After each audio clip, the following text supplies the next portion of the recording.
You could continue, you could share the हाँ screen so हाँ, that बिल्कुल। नहीं, नहीं, पहले दर्शकों को नमस्कार। देखिए, मेरे पास कनेक्शन अच्छा नहीं है, इसलिए मैं अब पोस्टपेड का इस्तेमाल कर रही हूँ। कृष्णा जी, आप लोग प्लीज़ इस लाइव को शेयर कर दीजिए, क्योंकि पहले वाला लाइव गलती से डिस्कनेक्ट हो गया था।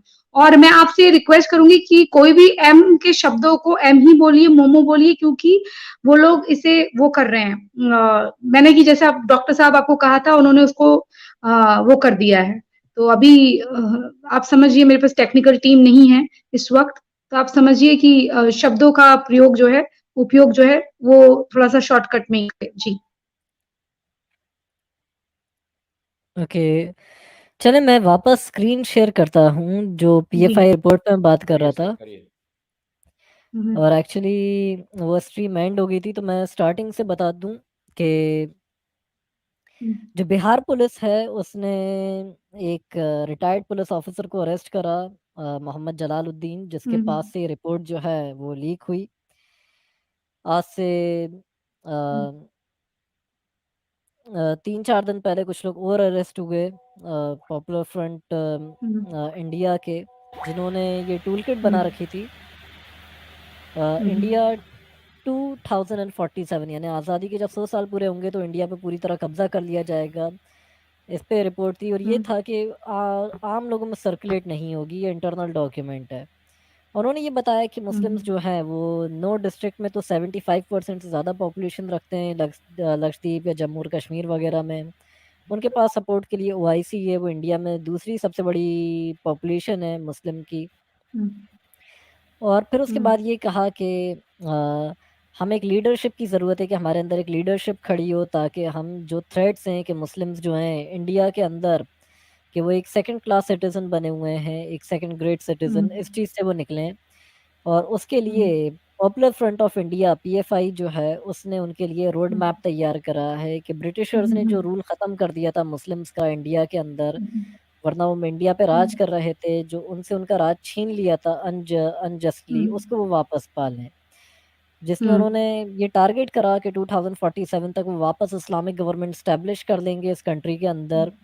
और अगर 10% मुस्लिम्स भी उनके सपोर्ट में खड़े हो जाएँ, तो वो यहाँ पर एक इतना स्ट्रॉन्ग मुस्लिम रूल ले आएँगे, कि उन्होंने कहा कि कावर्ड मेजॉरिटी कम्युनिटी, के जो डरपोक बुज़दिल मेजॉरिटी है, यानी उन्होंने इशारा करा हिंदूज़ की तरफ, सनातनियों की तरफ, कि उनको घुटनों पर ले आएँगे और वापस जो है अपने मज़हब की ग्लोरी जो है वो वापस यहाँ पे ले आएँगे। और ये रोड मैप जो उनके लीडर्स ने पीएफआई के बनाया, उन्होंने कहा कि ईमान वालों को चाहिए कि वो अपने यूथ को समझाएँ कि उनको सिर्फ़ अल्लाह के दीन के लिए काम करना है, और कायनात जो है, ये पूरा यूनिवर्स जो है, सिर्फ़ 2 चीज़ों के लिए बनाया गया है उनके लिए, कि एक वो ऊपर वाले के दीन को, उसके कानून को दुनिया में फैला दें, एस्टैब्लिश कर दें, नाफ़िज़ कर दें, और उसके बाद वो एक दाई बने, यानी लोगों को कन्वर्ट करें इसमें पकड़ के। अब 4 स्टेजेस जो हैं वो रखी इनके जो लीडर्स थे पीएफआई के, कि पहली स्टेज ये थी कि सबको पीएफआई के फ्लैग के अंदर लाना है, भले ही कोई भी फ़िरक़े में हो, शिया, सुन्नी या कोई भी सेक्ट हो, सबको एक हो जाना है अपने आपसी डिफरेंसेस छोड़ के। और फिर उसके बाद नए मेंबर्स को भरना है, उन्हें रिक्रूट करना है। और फिर उसके बाद उन्होंने ये चीज़ कही कि लोगों को तलवार चलाना, डिफेंसिव टेक्निक सिखाना है, अटैक करने की टेक्निक सिखाना है, रॉड का इस्तेमाल करना, हथियार का इस्तेमाल करना, धारदार चाकू या तलवार का इस्तेमाल करना।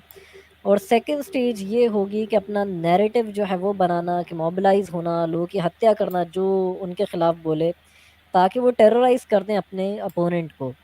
और उसके बाद हथियारों का और एक्सप्लोसिव का जो इस्तेमाल है, उसके लिए लोगों को ट्रेनिंग देना। और इसी सेकंड स्टेज में कॉन्स्टिट्यूशन का पूरा इस्तेमाल करना, देशभक्ति की बातें करना, नेशनल फ्लैग की बातें करना, अम्बेडकर का इस्तेमाल करना, यानी जो अम्बेडकर जो संविधान देखेगा उसका पूरा मिसयूज़ करना, एससी एसटी वाले जो हैं उन तक पहुँचना, उनका पूरा इस्तेमाल लेना, कि जो निचला और पिछड़ा वर्ग है उसका एक तरीके से साथ लेना, उनको इनके ऊपर लड़वाना, कि डिवाइड करना, एक स्प्लिट क्रिएट करना आरएसएस और एससी एसटी ओबीसी के बीच, ताकि किसी तरह जो है ये नैरेटिव बिल्डअप करा जा सके कि आरएसएस तो सिर्फ अपर कास्ट हिंदूज को आगे बढ़ाना चाहती है, उनके लिए है, तुम्हारे लिए तो इसकी कोई वैल्यू नहीं है। हालांकि गोडसे की जो किताब थी Y I killed Mahatma Gandhi, उसमें उसने किताब के स्टार्टिंग में ही लिखा है कि आरएसएस ज्वाइन मैंने इसलिए करी थी ताकि मैं कास्ट सिस्टम को ख़त्म कर सकूं, इसलिए मैंने ज्वाइन करी थी क्योंकि कास्ट सिस्टम को ख़त्म करने के लिए ही ये खड़ी हुई थी। बट यहाँ पे नैरेटिव इनका इतना स्ट्रांग है हलाल इकोनॉमी की वजह से कि ये दिखाएंगे कि नहीं, जो ओआईसी की रिपोर्ट है इस साल 2022 की, वो भी मैं दिखा सकता हूँ हलाल इकोनॉमी पे, ऑफिशियल उनकी रिपोर्ट के जो मीडिया क्रिएशन जो है उस पे बिलियंस ऑफ डॉलर्स खर्च करा जाता है सिर्फ नैरेटिव बिल्डिंग पे कि मुस्लिम्स कुछ भी करें, कोई भी गलत काम करें उसको छुपाना, और उसके बाद कोई अगर उफ भी कर दे उनके ऊपर, उनकी जुल्म और ज़ातियों के ऊपर, तो उसको प्रोपोगेट कर देना इस्लामोफोब पूरी दुनिया में। जैसे नुपुर शर्मा ने सिर्फ जो बोल दिया उसको प्रोपोगेट कर दिया, बट मौलवी ने क्या बोला, उसने तो गुस्से मौलवी को पलट के जवाब ही दिया था जो गालियां दे रहा था हिंदू देवी देवताओं को। बट वो चीज़ किसी को भी नहीं पता कि उसने क्या बोला। वो चीज़ जो है नुपुर शर्मा का वो स्टेटमेंट पूरी दुनिया में सबको फैला दिया गया। तो ये मीडिया और रिक्रिएशन का काम था कि मुस्लिम्स अगर 50% जो हैं और 10% अगर SC ST वाले लोग भी अगर जुड़ जाएं इनके साथ, तो ये कुछ सीट भी अगर पा ले इलेक्शन जीत के, तो ये अपने लोग जो है बिठा सकते हैं हर जगह पे। जैसे मैंने कहा, we need to discredit existing so called secular parties by questioning their secularism, कि जो भी सेकुलर पार्टी है उनके सेकुलरिज्म को क्वेश्चन करो, उन्हीं को ये दिखाओ कि वो सेकुलर नहीं है। तो यानी सेकुलरिज्म उनको ये दिखाओ कि वो सेकुलर नहीं है, और उसके बाद SC ST और मुस्लिम्स को इनको यूनाइट रखो, ठीक है, अपने इंटरेस्ट के लिए। और वेपन्स और एक्सप्लोजिव जो हैं उनका यूज़ करो, जितना भी कर सकते हो, जो भी आपके ऊपर खड़ा हो उसको मरवा दो, अपने लोग अंदर घुसड़ दो सिस्टम के अंदर, ताकि वो एक एक चीज़ जाने जिसमें उन्होंने ताकि आप अपने दुश्मन पे भी एक तरीके से स्पाई कर सको, उस पर भी नज़र रख सको, और अपना ऐसा लीडर खड़ा करो अनडिस्प्यूटेड जिसके पीछे पूरी मुस्लिम कम्युनिटी यूनाइट हो। जो फाइनल स्टेज होगी कि अगर 50% भी मुस्लिम्स का सपोर्ट मिल गया और 10% भी SC ST वालों का सपोर्ट मिल गया, तो आप अपने स्टेज पे कामयाब हो जाओगे। यानी इतना बड़ा वोट शेयर आपके पास बन जाएगा कि आप एक स्ट्रॉन्ग पॉलिटिकल पावर जो है वो अपने अंदर आप निकाल लोगे। और जब आप एक बार पावर में आए तो पुलिस के अंदर, आर्मी के अंदर अपने लॉयल जो हैं पपेट्स, अपने वफादार पिट्ठू, वो बिठा दो। और सारे पॉइंट्स गिनाए उन्होंने फाइनल स्टेज के अंदर के RSS को तोड़ो, इनके बीच भी अपने लोग घुसड़ दो, RSS के अंदर, गवर्नमेंट के अंदर मास मोबिलाइजेशन करो। आपसे लोग इतना डरें कि खुलेआम आपके खिलाफ बोलने से भी डरें, आपके ऊपर कोई सोशल मीडिया प्लेटफॉर्म पे पोस्ट भी नहीं डाले, मुस्लिम्स का इतना डर हो कि इस्लाम का। और हर घर में PFI का कोई एक सपोर्टर एटलीस्ट होना चाहिए। और फिर उसके बाद रिक्रूट करो, ट्रेन करो नए मेंबर्स को, उनको रिक्रूट करो। और फिर उन्होंने इसी तरह ये बात करी कि collection of information against Hindu संघ परिवार लीडर्स, के जो संघ परिवार के लोग हैं उनकी इंफॉर्मेशन कलेक्ट करो ताकि आप उनको मार सको या उन पर अटैक कर सको, उनका डेटाबेस निकालो, उनकी एक्टिविटी ट्रैक करो, उनके बारे में ये चीज़ें करना कि कौन कौन फाइनेंशियली सपोर्ट करता है। और फिर उसके बाद एक्सटर्नल हेल्प लो, जिसमें उन्होंने कहा कि तुर्की जो है वो उन्हें सपोर्ट दे रहा है, जो इस्लाम का झंडा उठाए हुआ है PFI को। और दूसरी इस्लामिक कंट्रीज़ जो हैं उनकी भी उन्हें सपोर्ट की ज़रूरत होगी, और वो कोशिश करेंगे कि ऐसे भरोसेमंद दोस्त बना सकें इस्लामिक कंट्रीज से जो उनके इस काम को कर सकें। तो ये PFI की एक रिपोर्ट थी जो मैंने समराइज़ करके बताई है।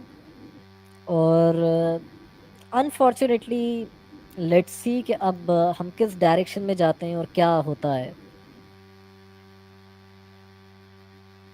देखिए सर, हमारा तो एक अंडर मतलब ग्राउंड टाइप का एक काम चल रहा है, और हमारे पास, जैसे कि आप जानते हैं, हम यहूदी हैं और हमारे पास इन सारी चीज़ों का बहुत अच्छा जवाब है, बहुत अच्छा काउंटर है, बशर्ते कि हम जिन जिन लोगों के टच में आने की कोशिश कर रहे हैं वो हमारे टच में आके अगर हमें सपोर्ट कर जाएं, तो हम ये इन सबको न्यूट्रलाइज कर देंगे। इनकी जितने भी प्लान्स हैं इन सबका धराशायी हो जाएगा, मतलब पूरी तरह से डिस्ट्रॉय कर देंगे। प्रॉब्लम इन लोगों के साथ ये हो जाती है कि ये पूरी तरह से डिवोटेड नहीं है अपने उसके लिए। मतलब कहीं ना कहीं कोई ना कोई ये एक मुगालता है, मतलब एक यूफोरिया टाइप का है कि अरे हम तो सनातनी नहीं है, हमारा कोई कुछ नहीं बिगाड़ सकता, हम 1000 साल पहले भी इन्होंने हमारे ऊपर राज किया, कुछ नहीं किया, किसी को ये ज़्यादा कन्वर्ट नहीं कर पाए, हम तो सनातनी है, सनातनी रहेंगे। ये इनका एक छोटा सा अगर जैसे अगर बाय द वे, हाँ एक और हम आपसे एक क्वेश्चन करना चाहते हैं कि क्वीन विक्टोरिया का और उस टाइम के जो भी माउंट बैटन और जो भी इंग्लिश अथॉरिटीज थी, हमने ये सुना है कि it was only transfer of power for only 100 years। 100 years के बाद India will go back again again in English hands under the British administration, ऐसा करके एक करार लिखा हुआ है। तो ऐसा हो सकता है कि इनको ये जो बड़े बड़े लोग हैं उस टाइम थे, उनके इंफॉर्मेशन देने वाले के उस टाइम का जो कॉन्ट्रैक्ट लिखा गया, ये इंडियन लीडर्स के साथ, इंडियन नेशनल कांग्रेस के लीडर्स के साथ, स्पेशली नेहरू एंड गांधी और जो भी है उनके जो लिखे हुए हैं, वो पीरियड जो है ना वो खत्म हो जाएगा 2047 में। बाय द वे 1969 1970 में एक आवाज उठी थी जब कुछ 50 साल हुए थे इसका कॉन्ट्रैक्ट को, कि नहीं भाई वो जो कॉन्ट्रैक्ट है वो उसको ओपन किया जाए और उसको पब्लिक किया जाए। तो उस टाइम वो कुछ गुलजार करके हमारे प्राइम मिनिस्टर थे, उन्होंने इसका बहुत अपोज किया था, क्योंकि इनकी मेंटलिटी ये है कि ये अभी भी अपने आप को इंग्लिश लोगों का गुलाम मानते हैं। एक बहुत अनफॉर्चुनेट है। आप अगर सुब्रमण्यम नहीं सुब्रमण्यम, ये जो दूसरा है कोई वो फाइनेंस मिनिस्टर था, वो मनी उसका आ जाएगा हमारा नाम, वो तो बिल्कुल कहता ही है, अभी भी कहता है खुलेआम, ही इज फ्रॉम तमिलनाडु, कि ये आपका सिस्टम है, हम लोग बस आपके सबॉर्डिनेट्स हैं, और पूरी तरह से वो अपनी स्लेवरी दिखाते हैं और सिंसियरिटी दिखाते हैं इंग्लिश लोगों के लिए। हमारे यहूदी होने के नाते हमें ये इनसे हमें कुछ लेना देना नहीं है, हमें ये लेना देना ये है, हमारा आइडिया कि I am Indian, I am Israeli, और हमारे ऊपर कोई सुपीरियर नहीं है, हमारा देश है, हमारा सिस्टम है, हम इसको अपनी तरह से चलाएंगे। This is what is the यहूदी थॉट। अब अगर ये sir just let me finish, in few minutes I will finish. तो अब ये है कि ये प्लीज सब लोग शेयर कर दीजिए, प्लीज सब लोग शेयर कर दीजिए, शेयर कर दीजिए। 25 100 years खत्म हो रहे हैं, तो ये मियाँ लोगों को ये आइडिया है, इनकी जो इनका इंटेलेक्चुअल क्राउड है, मे बी 5%, 3% और 4%, all the मियाँ लोग आर नॉट दैट स्मार्ट। कई लोगों को तो कुछ आइडिया ही नहीं है लाइफ का कि क्या हो रहा है, ना इस्लाम का आइडिया है, ना कुरान का आइडिया है, कुछ जैसा उनको उनके मुल्लाओं ने पढ़ा दिया, बस वही है उनका। तो इसमें जो आपका जिसने ये दिया हुआ है ना, जो आप बता रहे हो ना, ये पढ़ा लिखा बंदा है, इसने ये चार्टर बनाया है, ऐसे लोगों को ये आइडिया है कि after 100 years what will happen to India. English लोग पूरी तरह से विड्रॉ कर लेंगे अपने जो ट्रांसफर ऑफ पावर का जो उनको कॉन्ट्रैक्ट लिखा हुआ है, या फिर इंडियन जो डेमोक्रेसी है वो चालू रहेगी, या क्या रहेगा। तो इसका एक फायदा उठा लें कि इसको हम उस टाइम ओवर पावर करके अपनी सत्ता अपना हथिया लें फिर से, और फिर से रूल ओवर इंडिया करें। चलिए हमने अपनी बात खत्म कर दी, बोलिए सर, आप बोलिए। जी सर, अग्री करता हूँ मैं, बस सिर्फ कुछ लोग अभी सिमी जो है उस पर बैन लग चुका है, और अब सिमी ने एक नई शक्ल ले ली है, मतलब वो अब अपने आप को पीएफआई कह रही है। सिमी अब पीएफआई की शक्ल में आ गया। पहले तो लीगल एक्शन लेना चाहिए कि पीएफआई को बैन करा जाए, अभी तक बैन नहीं है। पूरे सिमी सपोर्टर्स जो हैं, सिमी से इन्फ्लुएंस लोग, वो पीएफआई के मेंबर्स बन चुके हैं। पॉपुलर फ्रंट ऑफ इंडिया जो है, इस पे अभी तक अनफॉर्चुनेटली इतना बड़ा हादसा होने के बाद भी, ये पीएफआई रिपोर्ट आने के बाद भी, 1 हफ्ते तक किसी ने ये डिमांड नहीं करी हिंदूज ने। मुझे गुस्सा आता है कि इतनी सोती हुई कौम कैसे कोई हो सकता है कि इन्होंने 1 हफ्ते तक कोई लीगल वो नहीं करा कि केस फाइल करें, लीगल सरकार से अपील करें कि इस पे बैन लगाया जाए। ये फिर उसके बाद नहीं, हम सुन रहे हैं, we are listening you well, no एक प्रॉब्लम। सिमी के ही एक इंसान का एक इंटरव्यू मैंने पढ़ा था एक न्यूज़पेपर में कि उसने कहा था कि हम लोग इस तरह काम करते हैं कि उसने एक मिसाल दी थी कि जैसे मान लें 2 लोगों की लड़ाई हो गई है, जैसे सिर्फ़ एग्ज़ाम्पल के तौर पे जैसे आप और मैं लड़ रहे हैं और अ, आप मुझे मार रहे हो और कोई इंसान आता है और वो मेरे हाथ-पैर पकड़ लेता है और वो आपसे मिला हुआ है। उसकी इंटेंशन ये है कि आप मुझे मारो, वो ये दिखा ये रहा है कि वो लड़ाई रोक रहा है, बट वो मेरे हाथ-पैर पकड़ रहा है, वो आपको नहीं रोक रहा मुक्के लाते चलाने से। हुँ। तो ये जो है सिमी का यही इंटेंशन जो है, ये भी एक रोड मैप रहता था कि एक तरफ मुस्लिम्स में तो पूरा एक्सट्रीमिज़्म फैलता रहे, उसकी कोशिश करी जाए, मगर दूसरी तरफ सनातनियों को ऐसा बनाया जाए, हिंदूज़ को, कि उनको सुलाने वाले लोग हों। यानी वो मारे जाएँ और आपके अंदर ऐसे लोग हों कि राक्षस को मिटाने के लिए क्या तुम भी राक्षस बन जाओगे? अरे मतलब तुम में और उनमें फ़र्क क्या रहेगा अगर तुम भी वैसे ही हो जाओगे? तो इस तरह वो आपको एक गहरी नींद सुला दें, ऐसे लोग खड़े करे गए। तो ये इंटेंशन रहता था और गांधी इसी के लिए खड़ा करा गया था।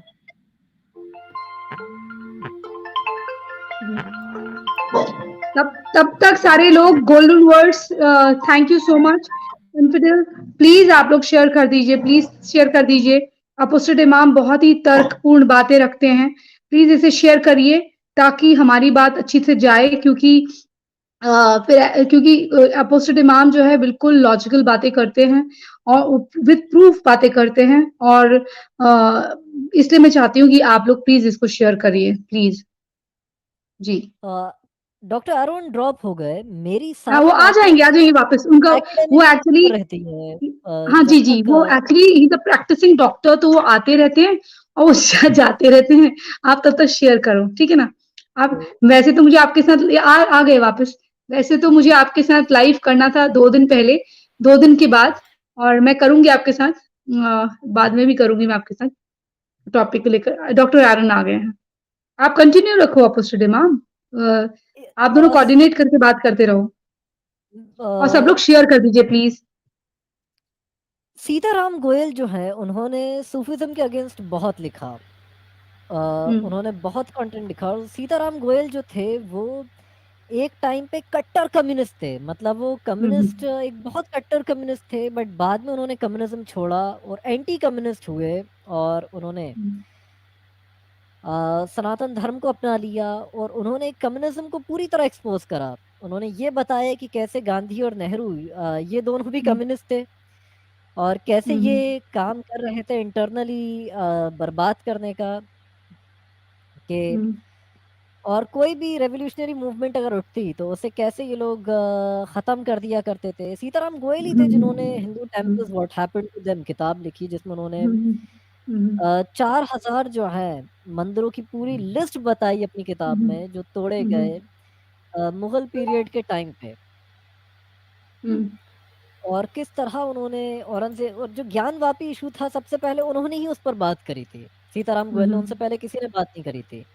उन्होंने बहुत सारी किताबें लिखी, कैथोलिक आश्रम एक किताब लिखी थी कि उन्होंने दिखाया कि कैसे कैथोलिक लोग जो हैं वो मतलब अपने ही लोग जो हैं वो हिंदूज़ में बिठा रहे हैं, उनको आचार्य बना के, उनको पंडित बना के, ताकि इंटरनली जो है वो अंदर घुस सकें। कैसे सिस्टम को इंटरनली जो है वो डिस्ट्रॉय करा जा सके। तो वो एक किताब बड़ी ज़बरदस्त थी, बट अनफॉर्च्युनेटली मुझे कभी अकेले बैठकर इस पे रोना भी आता है कि इस इंसान को पढ़ा क्यों नहीं गया। ये इतना, अभी तक जितने लोग हमें स्ट्रीम में सुन रहे होंगे, कितने होंगे जिन्होंने सीताराम गोयल की किताब के 5 या 10 पेज भी खोलकर पढ़े होंगे, किसी एक किताब के भी, या उनका कोई एक आर्टिकल भी लिखा पढ़ा होगा पूरा। इतना मैं सीताराम गोयल का कोई भी आर्टिकल पढ़ता हूँ, उसे काट के किसी सीज़र से आज भी मैं उसे अपने पास रख लेता हूँ, उसको स्कैन कर लेता हूँ, ताकि वो हर बात उनकी इतनी इम्पोर्टेंट थी कि लोगों से एक बहुत बड़ा एक ज़ख़ीरा जो था, एक समंदर जो था ज्ञान का, वो लोगों ने उसको नहीं समझा। तो सीताराम गोयल ने सूफीज़्म के बारे में बहुत पहले लिखा। अब लोग दरगाह पे जाना बंद कर दिया, निज़ामुद्दीन की और अजमेर की, और उनका 90 से 70% बिज़नेस ड्रॉप हुआ। सीताराम गोयल पहले से बोल रहे थे कि हिंदूज जिम्मेदार हैं कि करोड़ों हिंदूज जो है वो इस्लाम में कन्वर्ट हो गए, क्योंकि सूफीज्म को उन्होंने फंड करा। कि सूफीज्म जो है, सीताराम गोयल ने बताया कि उन्होंने गुड कॉप और बैड कॉप की एग्जाम्पल दी। गुड कॉप यानी आप जब किसी का इंट्रोगेशन होता है, अगर किसी को पकड़ के जेल ले जाया जाता है, तो उसका इंट्रोगेशन इस तरह होता है कि एक अच्छा पुलिस वाला होता है, एक बुरा होता है।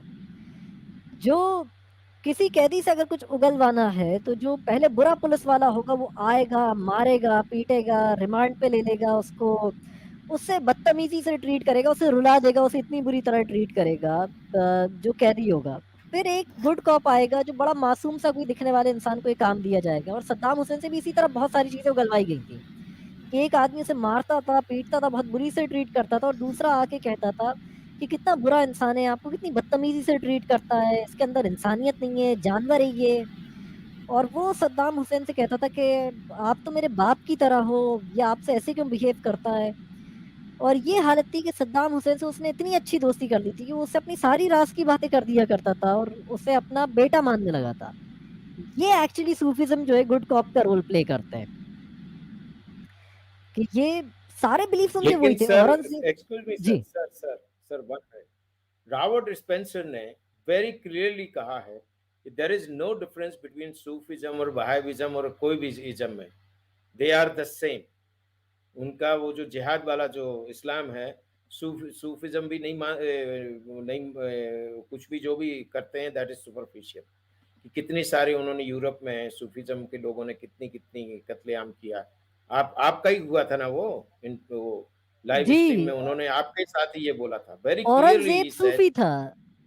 हाँ, तो फिर यही हम तो ये जो है ना पूरा का पूरा ये संसार जो है ना ये कंफ्यूज्ड है और उसमें डूबा हुआ है। वो जो शक्कर की चाशनी होती है ना, मीठे, उसमें डूबे हुए हैं ये लोग, और ये अभी तक नहीं जागे।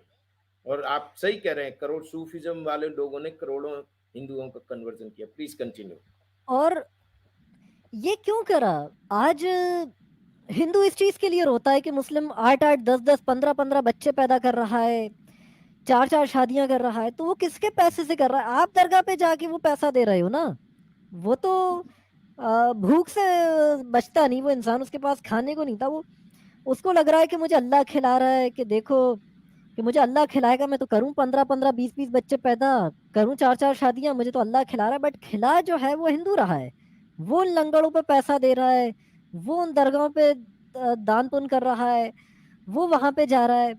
संजय दीक्षित जी ने एक पोस्ट भी डाला था, कम्युनिटी पोस्ट के, उन्होंने बोला कि हिंदू इतना बेवकूफ है कि अगर अंग्रेज जो है, अगर उसामा बिन लादेन की लाश को नहीं पानी में बहाते, तो ये शायद उसकी भी दरगाह बना के उस पर भी चादर चढ़ाने जाता और उस पे चादर उधर भी चढ़ाता दान है, पुण्य एग्जैक्टली, करता। Yes, yes, yes. ये जब साईं बाबा एक चांद मियां नाम के मुस्लिम्स को फॉलो कर सकते हैं, ये सोचना चाहिए कि हमारी किताबों में, स्क्रिप्चर्स में क्या लिखा है, क्या कहाँ लिखा है कितने दरगाहों पे चादरें चढ़ाओ, हिंदुज्म की, सनातन धर्म की। कहाँ लिखा है कि आप वहां पे जाके मन्नतें मांगो, अगरबत्तियां जलाओ, लोबान जलाओ?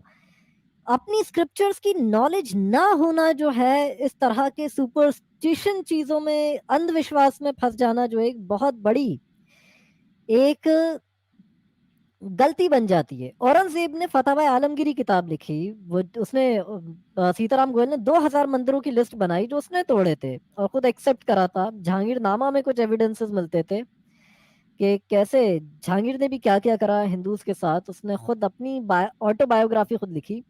औरंगजेब अपनी खुद की लिखी हुई किताब फतवा आलमगीरी पे, जिसे पढ़े बिना देवबंदियों में, बरेलवियों में और अहमदियों में कोई आलिम बन ही नहीं सकता, काजी या मुफ्ती। खुद उसने एक चैप्टर बाना है कि किसी हिंदू लड़की का अगर उसे सेक्स स्लेव बनाया है, और 5-10 हिंदुओं ने 5-10 मुस्लिम लड़कों ने उस लड़की का रेप करा है, तो आखिर उसका बाप कौन होगा? कौन बाप कहलाएगा उस बच्चे का? वो कैसे डिसाइड होगा? तो उसका उसने मेथड बताया है। तो इस तरह की चीज जो है, जो इंसान इस तरह की किताबें लिख रहा हो, बट अनफॉर्चुनेटली अनफॉर्चुनेटली ये हालत है कि आज सूफीज्म को सपोर्ट करने वाला सबसे ज्यादा अब भी हिंदू है। वो 10% भी जो चल रहा है बिजनेस, 90% बन हो गया, वो 10% बचा हुआ हिंदू से ही है। वो 10% भी वहां क्यों जा रहा है? और ये 90% जो जाना बना हो गया, इसकी प्रॉब्लम है कि भूल जाता है। ये 6 महीने बाद फिर वहां चला जाएगा जब ये मामला ठंडा हो जाएगा। कि जब वहां के खादिम ने कहा कि हिंदुओं से कोई चीज लेन देन मत करो, इनको बॉयकॉट करो, टूल किट में ये बातें लिखी हुई हैं पीएफआई की, तो ये भूल जाएंगे, ये फिर वहां जाएंगे। मजाल तो है कि कोई मुस्लिम कभी क्या आता है कि किसी दान पुण्य करे किसी मूर्ति के आगे, या कहीं मंदिर में दान पुण्य करे, या क्या वो ऐसी वेरी चीज गुड, करता है? बहुत बढ़िया बात, बहुत बढ़िया बात। मैं सभी से रिक्वेस्ट करूंगी, प्लीज इतनी इंपॉर्टेंट बात अपोजिट इमाम बता रहे हैं, प्लीज शेयर करें। और प्लीज एक आध लोग 19-20 रुपीज का स्टिकर ले लें, क्योंकि इसको लेने से ये जो यूट्यूब है वो थोड़ा सा लाइक वर्थ समझता है वीडियो को। आप 20 रुपए 19 रुपए का कुछ स्टिकर ले लीजिएगा प्लीज। एक आध लोग स्टिकर ले लीजिएगा तो ये थोड़ा सा वैल्यू में आ जाएगा, क्योंकि इससे पहले वाले में जो वर्ड यूज हुए थे उसमें वो उसको वो कर दिया था, लेकिन क्योंकि लोगों ने उसमें डोनेट करा था इसलिए उसको फिर से सही कर दिया। Thank you so much. Please continue opposite इमाम। अब उन्होंने पूछा बाप होता कौन है उसका, तो उस पर लॉटरी निकाली जाएगी। एक्चुअली इस्लामिक स्क्रिप्चर्स में ऐसी हदीस हैं कि कौन उसका, अगर किसी लड़की का रेप हो तो उसका बाप कौन होगा, वो भी मैं दिखा देता हूँ अगर किसी को देखना है तो। Wait hold on for a second, मैं 1 सेकंड उसे खोल लूँ उस रेफरेंस को, कि ये बातें औरंगजेब ने फिर करी हैं। मीन्स जो स्लेवरी की इस तरह की बातें थी। 1 सेकंड, मुझे उसे थोड़ा सा बस मुझे 15-20 सेकंड में मैं ताकि वेबसाइट तक पहुंच के उसे खोल दूं।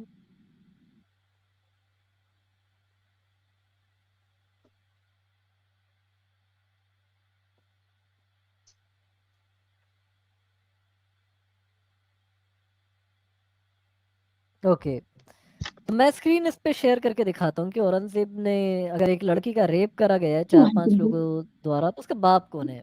मेरा स्क्रीन शेयर अप्रूव करें। अच्छा एक मिनट, एक मिनट।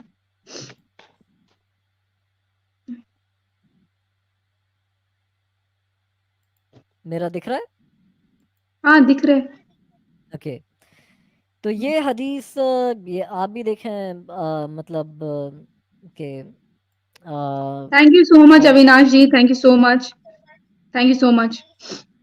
अब देखें इस्लाम कितना ह्यूमैनिटी के अगेंस्ट है। ये सुनन नबी दाऊद की हदीस है, हदीस 2270 2270। जैद बिन अरकम जो है वो रिवायत राघव करते झा जी हैं। Thank you so much. जी, जैद बिन अरकम जो है वो नरेट करते हैं, रिवायत करते हैं कि 3 लोग जो हैं वो अली के पास लाए गए, जो इस्लाम के चौथे खलीफा थे एक्चुअली मोहम्मद की मौत के बाद। तो तब वो यमन में थे अली जो थे, और उन सब ने एक ही औरत के साथ एक ही बार नहा के उसके साथ सेक्स कर लिया था, उसके साथ इंटरकोर्स करा था। तो अब उसके बाद अली ने उन 2 में से पूछा कि क्या तुम लोग इस तीसरे को मानते हो कि ये इसका बाप है? तो उन सबने ना में जवाब दिया। फिर उसके बाद उसने सबसे यही सवाल पूछा कि बाकी बचे हुए 2 से पूछा, सबको 2-2 करके पूछता गया कि तुम मानते हो कि तीसरा इसका बाप है, तुम मानते हो तीसरा इसका बाप है। सबने, तीनों के तीनों ने जवाब दिया नेगेटिव में, कि कोई भी ये नहीं मान रहा था कि कौन उस बच्चे का बाप है। तो अली ने एक काम करा कि उसने लॉटरी निकाली, यानी पर्चियों पर नाम लिख के सबके फेंक दिए और देखा कि किसका वो आना चाहिए, और जिसका नाम आया उस बच्चे को कह दिया कि ये इसका बाप है। और बाकी जो 2 लोग थे उसके ऊपर उसने 2/3 ऑफ ब्लड मनी जो होता है, यानी 800 चांदी के सिक्के होते हैं, उसका 8,000 चांदी के सिक्के, सॉरी, उसमें से 2/3 उसका कितना बनेगा वो काउंट करना पड़ेगा। 2/3 ऑफ ब्लड मनी जो है वो अली ने कहा कि बाकी 2 आदमी फाइन देंगे, क्योंकि अगर बच्चा इसका हुआ, इन 2 में से किसी का हुआ, तो ये तो खर्चा तीसरा उठा रहा है, तीसरे का बच्चा आ गया। और ये बात जब मोहम्मद को बताई गई कि इस तरह उसने फैसला करा लॉटरी निकलवा के कि 3 लोगों ने एक औरत का रेप करा है, तो बच्चा किसका था, तो मोहम्मद इतना हंसे कि उसके पीछे के दांत तक, जो दाढ़ होती है, मोलार टीथ होते हैं, वो तक दिखने लगे। अच्छा मतलब सुनिए, ये हाँ, सुनिए, मोमो मोमो, एक बार याद है ना, जय देवी जी ने मोमो वर्ड यूज ठीक करा है, था, वही आई थिंक वही बेटर है, क्योंकि वैसे ठीक ही है। हमसे बड़ी मोहब्बत करते हैं जी। ये लोग तो मोहब्बत करते हैं, ये फिर मोहब्बत में कुछ और ना कर दें। ओके तो हुँ, ये खुदा के किसी नबी का कैरेक्टर या किरदार हो सकता है कि एक औरत का रेप हुँ, करा गया हो और हुँ, फिर हुँ, डिसाइड करा जा रहा हो कि 3 आदमियों में से कौन बाप होना चाहिए जो बच्चा हुँ, पैदा हुआ हुँ, उस रेप की वजह से, उस इज़्ज़त लूटने की वजह से। हुँ, और हुँ, ये एक लॉटरी निकाल के फैसला हुआ हो कि बच्चा इसका है और बाकी लोगों से सिर्फ फाइन ले लिया हो ताकि अगर बच्चा इसका नहीं तुम में से किसी का हुआ तो खर्चा तो ये बेचारा उठा रहा है, तो तुम लोग भी इसका 2/3 जो है फाइन दे दो हुँ, ब्लड मनी जितना। मोहम्मद को जब ये बात पता च इस पे मोमो को जब ये बात पता चली है, तो वो इस पे हँस रहा है। हुँ, इतना कि उसके दाँत दिख रहे हैं, तो ये ह्यूमैनिटी के अगेंस्ट है। और दूसरी चीज़ ये भी कि सुनन इब्न माजा की हदीस है 2517 2517 और ये भी सही है यानी ऑथेंटिक हदीस है हुँ, हुँ, हुँ।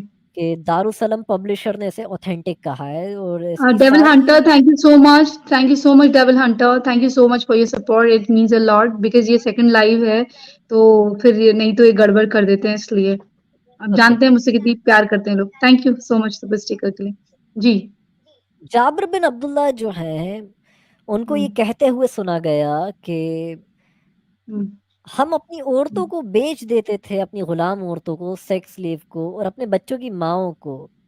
उम्माहातुल वलदा यानी या अवलदना भी कि यानी जो हमारे बच्चों की माएँ होती हैं उनको प्रेग्नेंट करके बाद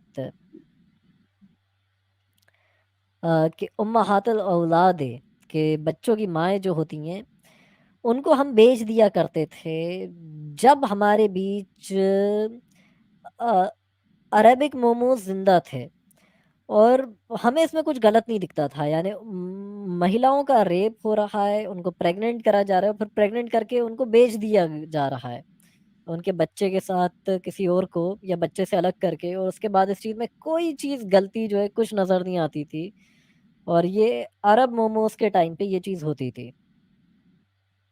और उन्हीं का एक कंपेनियन ये चीज़ जो है बता रहा है। तो ये ह्यूमैनिटी है कि एक औरत का रेप होना और यही चीज़ इसी हदीस के बेस पर औरंगज़ेब ने ये डिसाइड करने की कोशिश की कि अगर 3-4 लोगों ने रेप करा है कोई हिंदू लड़की का, हिंद की लड़की का, तो उसका बाप कौन होगा जो बच्चा पैदा हुआ है अगर वो प्रेग्नेंट होगी। ये उसने फ़तवा आलमगीरी में डिस्कस करा है, जिसपे मुझे अलग से एक हुँ। सीरीज़ अपने चैनल पे तभी स्टार्ट ये करना सही कह होगा। रहे राघव झा जी, तहरूश गायमा जैसे सजा साफिया बिनते को मिली। ये क्या है? देखिए पढ़िए। राघव झा जी ने लिखा है। तहर्रुश गायमा जैसी हुँ, सज़ा सफ़िया बिन्ते को मिली। देखिए हुँ, सफ़िया बिन्ते हुई की अगर बात हो तो तहर्रुश गायमा अलग है। सफ़िया को हुँ, तो हमला करा है अरब मोमोज़ ने हुँ, हुँ। यहाँ पे खैबर के इधर और फिर उसके जी। बाद जब अरब मोमोज़ ने हाँ, वहाँ पर हमला करा हुँ, तो खैबर के पूरे यहूदियों को मार हाँ, दिया और वहाँ के जो सरदार था खैबर का उसकी बेटी मोहम्मद के हाथ लग गई और बहुत खूबसूरत थी। बहुत सरदार की बेटी थी और हुँ, अ, एक तरीक़े से यहूदी मलका थी और उसको मोहम्मद ने सफ़िया जो थी जब सबको सारे सेक्स स्लेव्स को बाँट दिया जाता था यानी बोली लगती थी, उनको सबको खरीद के ले जाते थे लोग पैसा दे देकर। तो एक दहिया नाम के एक आदमी थे वो सफ़िया को ले गए।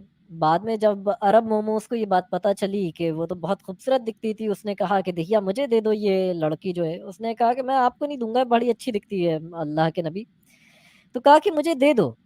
तो उसके बाद ये नहीं माना तो उसने अरब मोमोज़ ने कहा कि चलो एक काम करो 7 यहूदी लड़कियाँ ले लो इसके बदले, जो गुलाम है मगर ये एक मुझे दे दो। मतलब उस पे दिल इतना उसका आ गया और वो उसको हाथ लगी और उसी अ, यानी जिस दिन उसके घर के पूरे आदमियों को सबको मारा गया है, यहाँ तक कि मिलता है सीरत इब्न हिशाम में पहली जो इस्लाम की टेक्स्ट बुक थी कि जब लाया गया था सफ़िया को, तो कुछ सर कटे हुए यहूदी जो थे वो पड़े हुए थे। मतलब पूरा सर कटे यहूदी पड़े हुए थे और पूरा फर्श पे खून ही खून हो रहा था। तो एक औरत जो थी वो देख के चिल्ला दी बच्चों को और आदमियों के कटे हुए सर देख के। तो इतना गुस्सा आया इन अरब मोमोज़ को कि इन्होंने कहा इस यहूदन को ले जाओ और इसको भी मार डालो। और उसका दिल आ गया सफ़िया को देखकर। मतलब बड़ी अजीब चीज़ है कि ये एक ब्रूटैलिटी जो थी तो तहर्रुश गाइमा एक्चुअली कहते हैं कि ये अरब के जो कुछ लोग हैं उनमें ये रस्म होती है। अब तो इस पे तालिबान ने तो बैन लगा दिया कि किसी लड़की का रेप करा जाता है। अगर ख़ास तौर से अगर कोई लड़की जो है वो मुस्लिम नहीं है, ईमान वाली नहीं है, तो उसको लोग घोड़े भगाते हैं आस-पास, उसके कपड़े फाड़ेंगे, उसको नोचेंगे, एक-दूसरे को फेंक के दे देंगे। मतलब सब उसको भगा-भगा के उसको परेशान करेंगे, और उसका रेप करेंगे मिलके। मतलब सब उसका रेप करेंगे मिलके, तो उसको सता के ये एक रस्म है, बट अ, उसका एक्चुअली इस्लाम से कोई लेना-देना नहीं है, इस्लाम उससे ज़्यादा गंदा है।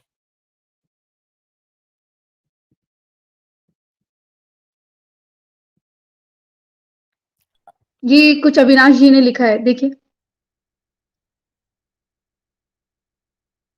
अपोस्टल इमाम सुन पा रहे हैं? जी, एक्स मतलब नॉन हिंदू चैनल पे एक सेशन में 10,000 रुपए लेता है। बेशर्म ज़िम्मी हिंदूस, यहाँ कम से कम 20 रुपए फीस पे करो। अविनाश जी, मैं ना किसी से ज़ोर ज़बरदस्ती नहीं कर सकती, बस आप लोग का ये प्रेम है वो अलग बात है। वो मैंने इसलिए बोला है, मुझे ऐसा कोई लालच नहीं था, बट क्योंकि आपको पता है कि अभी मेरा वो स्लैब में ही नहीं है कि मुझे पेमेंट आए, और मैं पेमेंट से ज़्यादा, मतलब ये लोग अगर अगर किसी ने करा तो मैं काम छोड़ सकती हूँ सारा, फिर मैं इसी के पीछे लग सकती हूँ ग्राउंड में, और मुझे जो करना है, अगर ये एक्स मुस्लिम्स की तरह मुझे भी सपोर्ट करे तो फिर मैं सारा काम धाम छोड़कर ग्राउंड में उतरूं। हालांकि मैं काम तो कर ही रही हूँ, लेकिन उसके लिए फिर मुझे कमाना जरूरी पड़ता है, और मेरे लिए, मेरी लाइफ के लिए मेरे पास सफिशिएंट है, और ऊपर वाले की कृपा से माता पिता का भी सहयोग है। लेकिन मैं जानती हूँ सहयोग कब तक रहेगा, मैं ये भी जानती हूँ, बट द प्रॉब्लम इज कि अगर ये थोड़ा थोड़ा ये कर दे ना, तो मेरे को बस इतना है कि मेरी बात, जो मेरे गेस्ट आए इनकी बात जो है हर जगह पहुंच जाए।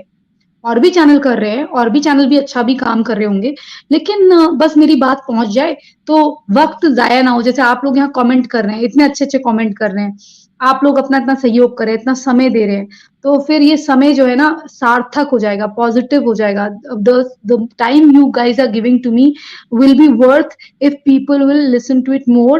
I know the other channels are also doing extremely good work, I cannot say that other channels are not doing, but yes, that there is a slight pain in my heart that they support non the M's more than the non M's, and then even the people who act patriotic but they are not patriotic, they are there to collect the money.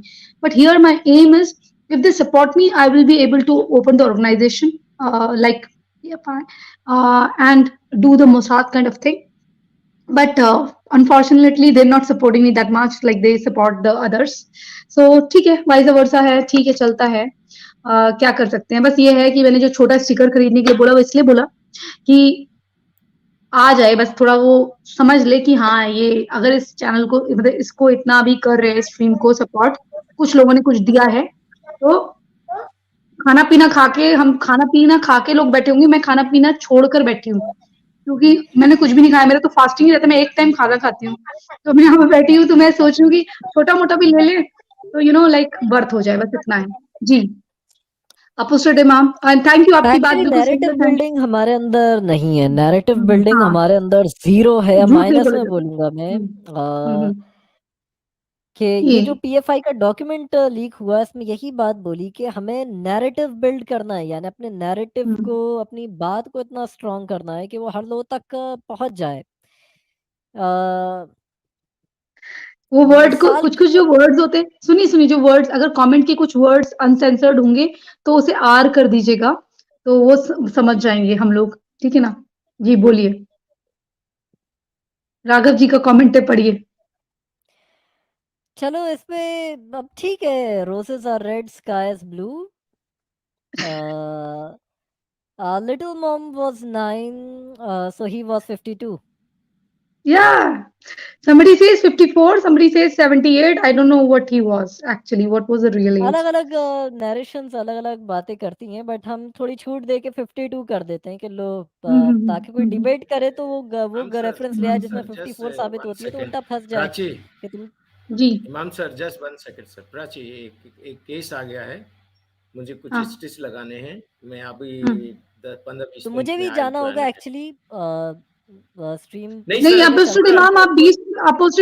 आप 20 cover minute करिए, देंगे और 20 minute दीजिए, थोड़ा वो सा 20 cover minute में करिए आ रहे सर, हैं। Until I come. Hmm, okay. 20 minute चलो हम्म, ठीक है, जब तक मैं कुछ एक चीज जो है,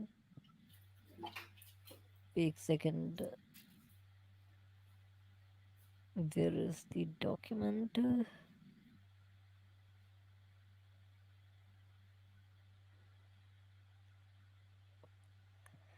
ओके, मैं देख रहा हूँ वो कहाँ गया मेरे पास से।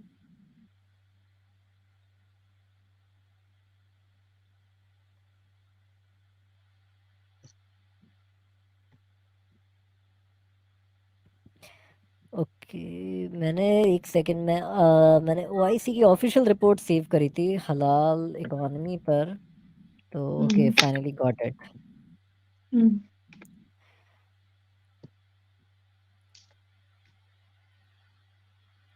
मैं स्क्रीन शेयर करता हूँ। जी करें।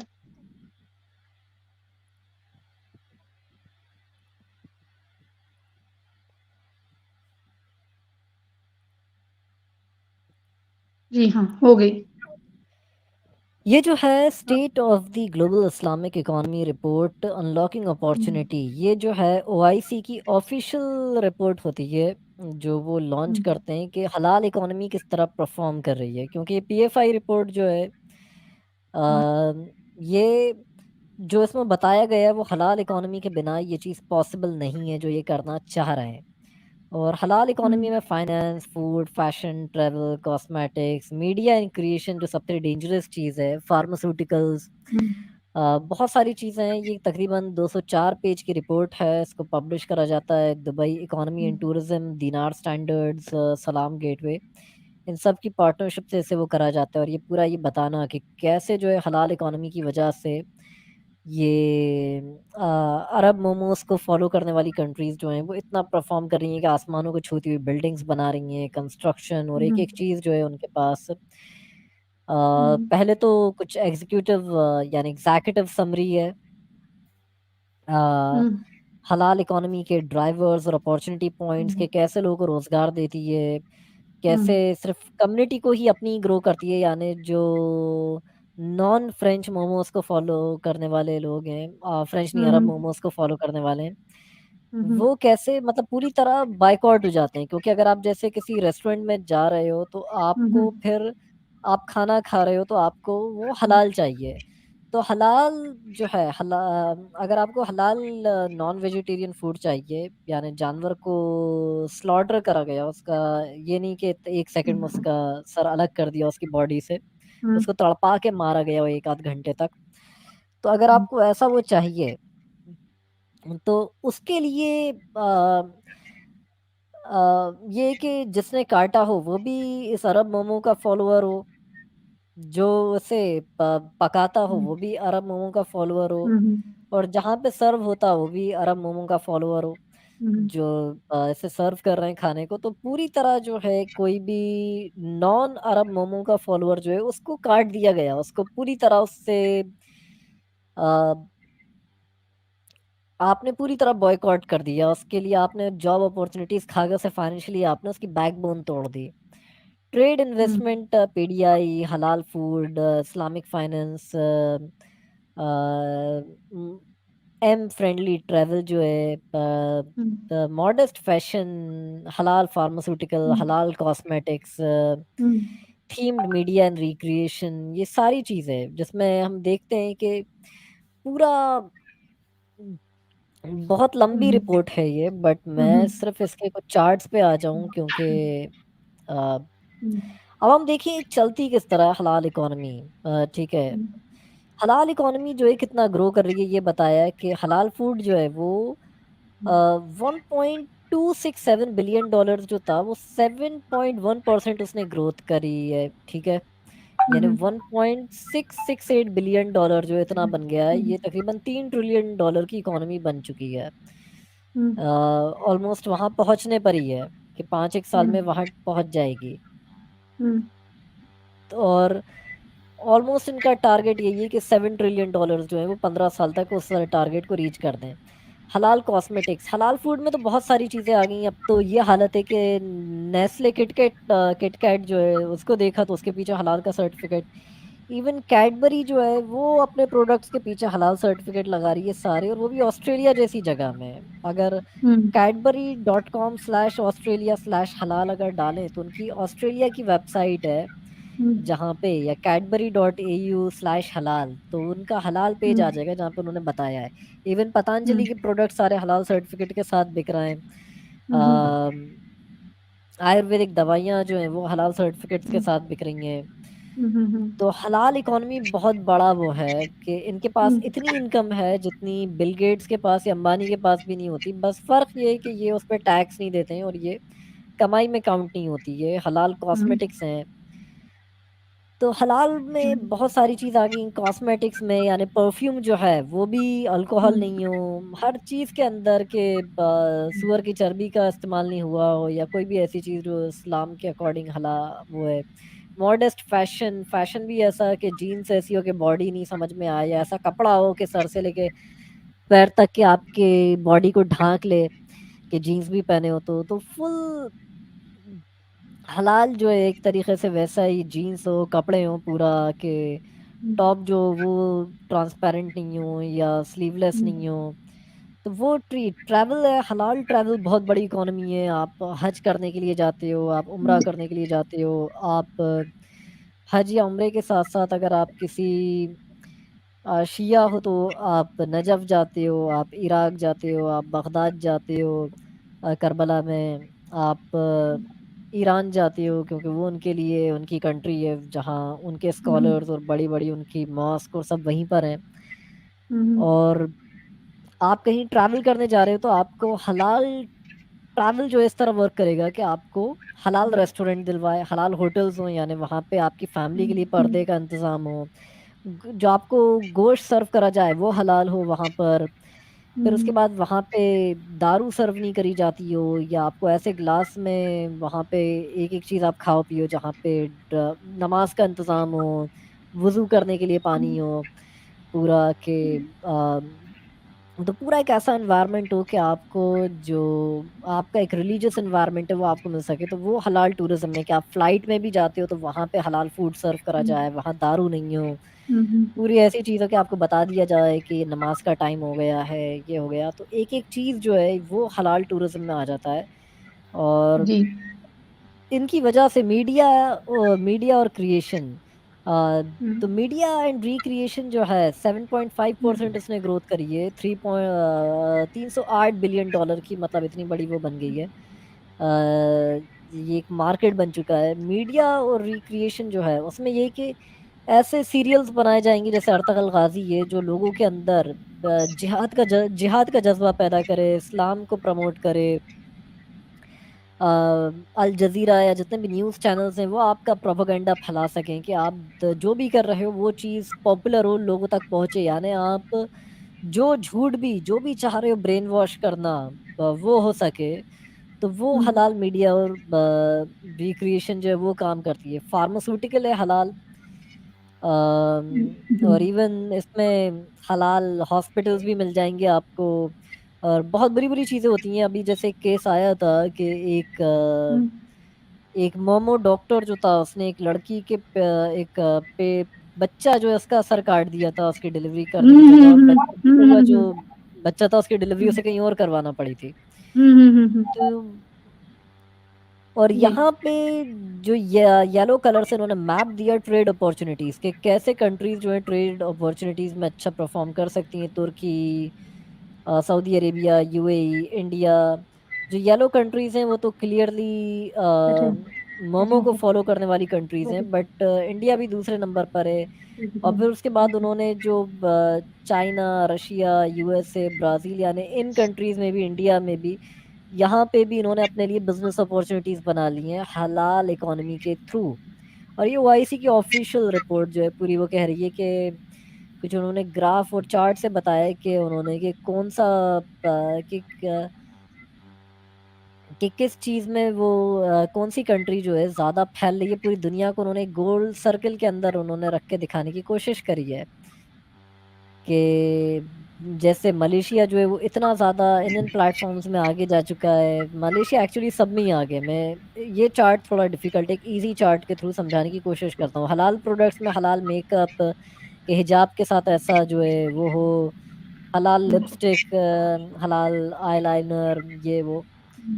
अब ये हलाल लाइफस्टाइल के, जैसे लड़की जो हैट पहनी हुई है, हिजाब बानी हुई है, कपड़े जो हैं वो उसके हाथ तक आ रहे हैं। तो ये पूरा इमा एक हलाल म्यूजिक जो है मीडिया और थीम्स में उनके लिए। हाँ, जी, मैं देखिए ये इन्होंने राघव जी ने एक सब कुछ करा है, पूछा है आपसे और ये शायद हमने पिछली बार ये लिया था, ये वाला हलाल हमने शायद लिया था पिछली बार और ई ने भी कंट्रीब्यूट करा है सुपर स्टिकर के थ्रू, उनको भी थैंक यू। और जो डेविल हंटर जी हैं उन्होंने भी 80 रुपीज का कंट्रीब्यूशन करा, थैंक यू। लेकिन जरा ये इनका आयत, ये आयत क्या पूछ रहे हैं जरा देखिए, आयत 78 पढ़ के बता 33 दें, 90 मैं स्क्रीन नहीं देख रहा। जी। आयत 78 नब्बा 33 नब्बा 33 पॉइंट 50 फिल्दी लैंग्वेज, कुछ ऐसे लिखा हुआ है राघव जी ने। एक्चुअली वो पहेलियों की तरह सवाल पूछ लेते हैं, तो मैं उनसे वही कहूँगा कि ये जो है जाओ ठीक थोड़ी है। देर बाद, थोड़ी देर रुक जाओ।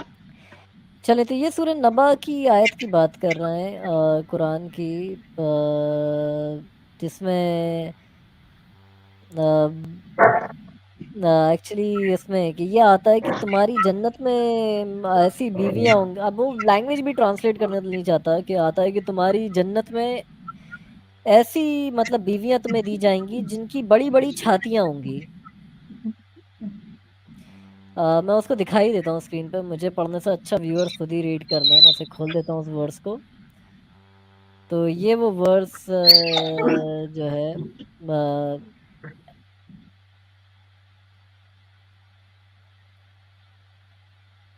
मैंने इस वर्ड्स को शेयर करा है, उसे आप खुद ही रीड करके देख ले, मुझे तो उसे ट्रांसलेट करने का भी दिल नहीं करता है। ये दोस्तों ये देखो नीचे फारूक नाम का एक आदमी है, लिख रहा है पैसा कमाने का बहुत अच्छा तरीका है, तेरा घर चल जाता है 29 रुपए में, 20 रुपए में तेरा घर चलता है, फालतू बकवास कर रहा है।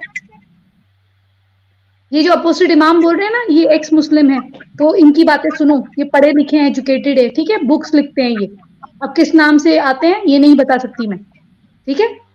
तुम लोग जरा तमीज से रहा करो, मेरे हिंदूज से बोल रही हूँ, तुम्हारे मेरे हिंदूज को कोई प्रॉब्लम नहीं है तो तुमको क्या प्रॉब्लम, तुमसे मांगा क्या मैंने। इसको ये नीचे फारूक अनशन चीजें लिख रहा है, इसे प्लीज वो कर देना। इतने रात को बिना खाना खाए बैठी हूँ यहाँ पर, हाँ एक टाइम खाना खाती हूँ मैं और मेरा सात्विक लाइफ रहता है और ऊपर से जिम भी करती हूँ।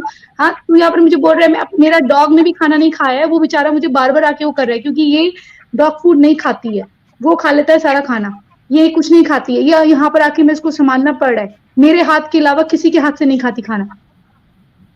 कुछ भी अनशन बोले जा रहे हो किसी को हर्ट करने के लिए, अनशन जी। प्लीज मॉडरेटर्स ऐसे लोगों को ना थोड़ा सा मेरे को मत दिखाया करो, ऐसे ऐसे कमेंट्स, इन्हें टाइम आउट कर दिया करो।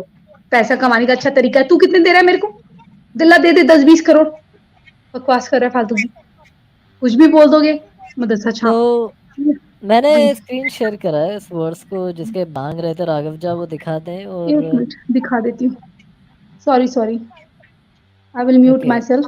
ओके तो ये सूरह नबा की आयत 33 थी। And full companions of equal age, यानी जन्नत में उन्हें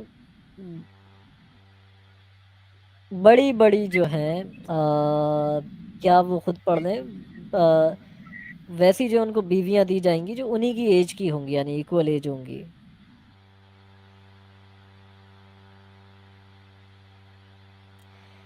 और ये सही इंटरनेशनल का ट्रांसलेशन है, कुरान का सबसे एक्यूरेट ट्रांसलेशन माना जाता है। कभी कभी ये इवन जब लोग हज करने जाते हैं तो उनको भी ये फ्री में कभी कभी वहाँ की गवर्नमेंट बांटती है। इसका या यूसुफ अली का, ये दो ट्रांसलेशन ही वहाँ की अरब गवर्नमेंट जो है खुद अपनी तरफ से डिस्ट्रीब्यूट करती है।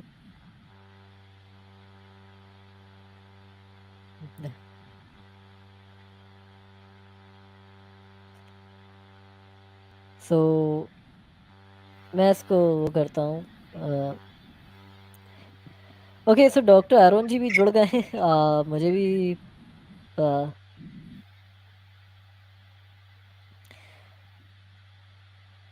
एक्चुअली टाइम आउट भी नहीं सही कहा ना, ब्लॉक कर देना चाहिए जो ऐसे कमेंट सेक्शन में हाँ आ जाते हैं। देखिए क्या है ना, मैं भी इंसान हूँ, मुझे भी हर्ट होता है। ऐसा थोड़ी ना होता है कि आप कुछ भी लिख रहे, मतलब काम धाम छोड़ के आदमी चाह रहा है कि कुछ अच्छा हो जाए। मैं किसी को ये नहीं बोल रही हूँ कि कोई अगर बिजनेस के लिए कर रहा है करे, ऐसा नहीं है। अगर मुझे बिजनेस के लिए करना है, मैं योगा आगे करूंगी, मैं जिम करूंगी, योगा करूंगी। मुझे पता है अगर मुझे बिजनेस के लिए करना है तो फिर मैं वो करूंगी, और साफ साफ बोलूंगी मेरे हिंदूज को कि भाई मैं अब बिजनेस के लिए कर रही हूँ, प्लीज मुझे हेल्प करिए। मुझे मेरे पास कोई काम धाम नहीं है, इसलिए मैं अब जिम करूंगी या कुछ करूंगी या डांस वीडियोस डालूंगी, ऐसे बोल दूंगी लोगों को। मुझे कोई झूठ बोलने की जरूरत है क्या? मुझे कोई बहरूपिया बनने की कोशिश जरूरत है क्या? अगर कल को मैं कोई I am very good at cooking, मुझे कुकिंग बहुत अच्छी आती है या मुझे फैशन बहुत अच्छा लगता है, या मैं लाइफस्टाइल की वीडियो बनाऊं या योगा की वीडियो बनाऊं, अरे मुझे बहुत सारी हर्ब्स पता है, बहुत सारी हर्ब्स। तो जब मैं योगा हर्ब्स का कोई चैनल खोलूं, उसे मॉडर्न लाइफस्टाइल के साथ प्रेजेंट करूं, मैं आपसे बोलूंगी ना मैं पैसों के लिए कर रही हूँ, प्लीज आप आओ, मेरे को बिजनेस करना है। तो कुछ गलत काम करने से अच्छा इफ आई डू दैट, मेरे हिंदूज क्या सपोर्ट नहीं करेंगे मुझे? तो उसमें क्या है, मेरे को बहरूपिया बनने की ये इस काम में तो कुछ भी, हमको तो कुछ भी नहीं मिलता। और कोई अगर कोई प्राइवेट में आए तो मैं उसको क्लिक करके दिखा दूंगी, भाई साहब ये मतलब तुमको तो नहीं दिखाऊंगी, तुमको मैं कोई एक्सप्लेनेशन ओ नहीं करती हूँ, मैं अपने लोगों को दिखाऊंगी क्लिक करके, तब आप लोग तय कर लेना मेरे पास क्या आया। एक फूटी कौड़ी नहीं आई अभी तक, और वो आएगी भी तो एक बार बताओ, आएगी भी तो जब $100 का स्लैब आएगा तो कितना कितना होता है वो, जिस लाइफस्टाइल को हम लोग जीते हैं, वो लाइफस्टाइल में उतना कितना होता है, वो मेरी ऑर्गेनाइजेशन को जाएगा। उससे मैं जब 2 महीने 3 महीने रुकूंगी ना, तब जाके रजिस्ट्रेशन के पैसे होंगे। वो चाहूं तो मैं खुद से कर सकती हूँ, लेकिन मैं इसी से करनी है तो बस।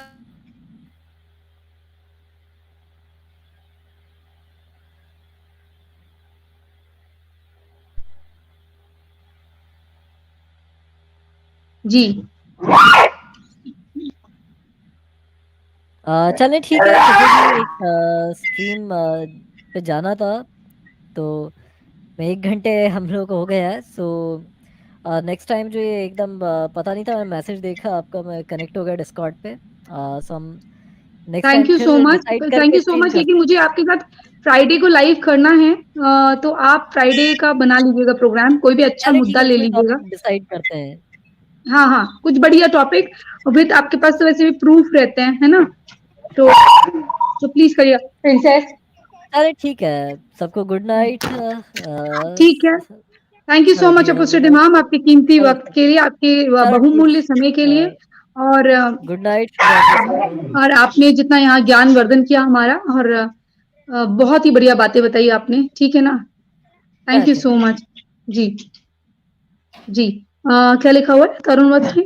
ये प्लीज नहीं रुकेगा, इंडिया में हलाल नहीं चलता पर विदेश में हलाल चलता है। हम एक्सपोर्ट बंद नहीं कर सकते, पर आज गेहूं फ्री का जा रहा है बिना हलाल। इंडिया में रुक सकता है अगर लोग लेना बंद कर दे, वो बनाना बंद नहीं कर रहे, ठीक है। मैं पिटाई कर दूंगी, नहीं करना ऐसे गंदी हरकत। बैठो वहां पर चुपचाप जाके, मामा कर रही है ना यहाँ पर घुघू घुघू भाभा भाभा। बैठो एक जगह गंदे लड़के, आवारा कहीं का, नाक कटा के रखिए। जी एनीवेज, सॉरी वो छोटू है, बहुत बिगड़ गया है, बहुत ही ज्यादा बिगड़ा हुआ लड़का है। एनीवेज, तो ये मैं बोल रही हूँ, Udit at the age of 40 मोमो started saying to people he is the रसूल ऑफ। हाँ, लोग तो कहते हैं 30 साल का था मोमो, लेकिन कई लोग ये कहते हैं, ठीक है। और राघव झा जी, अगर उन्होंने अच्छी तरह से आज एक्सप्लेन नहीं कर तो वो अगली बार आपको कर देंगे।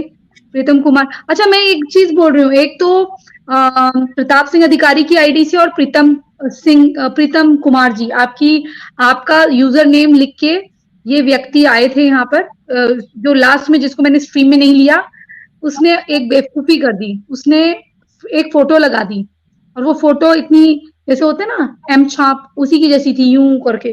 तो मुझे पता था ये इसकी फोटो नहीं है प्रीतम कुमार की। तो वो क्या कर रहा है ये एम छाप जितने भी हैं अनपढ़, ये जाहिल, तो ये वहां से आ रहे हैं और ये लोग क्या कर रहे हैं कि मोहब्बत बरसाने के लिए यूजर नेम सारे के सारे वही लिख रहे हैं।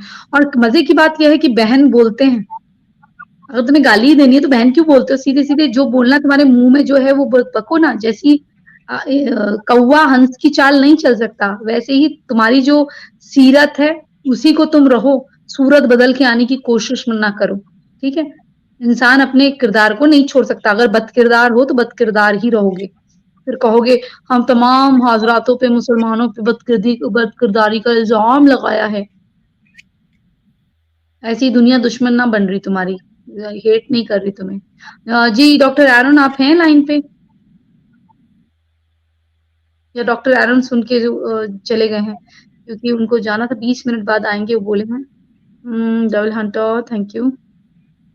जितने भी लोग हैं, ई आपने भी कंट्रीब्यूट किया था, थैंक यू आपके लिए भी। और अभी मैं डॉक्टर एरन आएंगे तो मैं ऑलमोस्ट इसे बंद ही कर दूंगी, पोस्टर इमाम की यही बात। मत देखो ना आप उनको, सिस्टम नहीं बताता, सिस्टम नहीं बताता मतलब क्या, मतलब क्या लिख रहे हैं। Krishna ji you should be able to see original name. नहीं वही करके आ रहे हैं कृष्णा जी, वो ओरिजिनल नेम से ही आ रहे हैं। अब वो कृष्णा आपका आईडी को, अब देखिए वो इतने के लिए तो अनपढ़ ही है ना, जाहिल ही है, तो वो क्या करते हैं एज इट इज आपके नाम का तरीका चुरा लेते हैं, सब कुछ चुरा लेते हैं। जी गोल्डन वर्ड सही कहा, सही, बिल्कुल वही कह रही हूँ मैं। जी हाँ, और शॉट दारू सर्व करने का आराम, जी नहीं, फिरदौस नाम की एक शराब है, जो आप लोगों ने मेरा वीडियो मैंने टैग करा है, उसमें जाके देखिए ना पोस्ट में, जो मेरी कमेंट पोस्ट होती है यूट्यूब की, उसमें जाके देखिए। मैंने वो मौलाना जमील के क्या नाम है, मौलाना जमील के जानिब से वो वीडियो बनाए हैं। तो मैं उसमें बुरखा पहना है मैंने, और वो मैंने कॉमेडी टाइप का बनाया, देखिएगा। मौलाना जमील के जानिब से कुछ बातें कही गई थी, तो वही उन्हीं की जानिब से ही मैंने पूरा एक्सप्लेन किया है कि फिरदौस नाम की शराब जो है वो दी जाएगी। मेरे बंदो 132 फीट की हूर होगी, 132 फीट की। वो कहेगी आ मेरे शौहर, आ मेरे शौहर। लेकिन फिर उसके बाद जो है सल्लल्लाहु अलैहि वसल्लम, अल्लाह पाक जो है हमको 132 फीट का बना देंगे, या बीवी से ऊंचा बना देंगे। तो उसका मकाम ऐसा होगा, उसकी आंखें उसको देख कर आंखें चौधी आ जाएंगी, और हम कहेंगे नूर जिन्नात, जिन्नात आएगा कि नौकर जो भी आएगा, कहेंगे अरे ये किसका नूर है, वो कहेगा साहब ये तो आपकी बीवी का नूर है, ये तो आपकी बीवी का नूर है। तब जाके पता चलेगा। और 40,000 किलोमीटर चलने के बाद रास्ता तय होता है। 40,000 किलोमीटर, हर चीज 40,000 है। हाँ 40,000, 40,000 साल बाद ऐसा हो जाएगा, 40,000 साल बाद वैसा हो जाएगा। और हाँ फिर हम तीसरी जो जो जिसने कम गुनाह करा है, वो तीसरी लेयर की, जिसने मतलब कम अच्छे काम करे हैं, वो तीसरे लेयर की, जिसे कम हमको मारा है, वो तीसरे लेयर में जाएगा। आप समझे, यह जन्नत का मकाम वहां अल्लाह ताला खुद अपने हाथों से देंगे आपको, तो समझिए। मतलब अगर ऊपर वाले को सजा देनी है तो ऊपर वाला देना, लेकिन वहां शराब खुद दे रहे हैं। बस ये बात है। ये आप इन देखो, मैं मानती हूँ, एक चीज मैं मानती हूँ, मुझे नहीं लगता कि कोई ऐसा बोल सकता है, इन्होंने अपने मन से ये बातें बनाई है। हाँ, एक कह रहा था पाकिस्तान का मौलाना, बच्चों से पूछा ये अर्थ यानी कि धरती, पृथ्वी, इसको क्या बोलते हैं अर्थ को, ये लोग उर्दू में जमीन, या ये है ये चपटी है। तो बच्चों ने कहा नहीं नहीं चपटी नहीं है। बच्चे तो पढ़े लिखे पढ़ रहे थे स्कूल में, कहते नहीं नहीं चपटी नहीं है। तो बोलता है अरे मेरे बच्चे, अब देखो हम खड़े हैं यहाँ पर, हिल रही है क्या, हिलती तो हम क्या एक साथ बैठ पाते। वो कह रहे हाँ। तो बच्चे कह रहे नहीं नहीं ये तो ये होता है वो होता है, बच्चे लॉजिक बता रहे हैं। तो वो कह रहा है कि नहीं, अकल का कोई दखल नहीं है यहाँ पर, अकल इस्तेमाल ना करो, तो इसलिए ऐसा ना करो बेटा।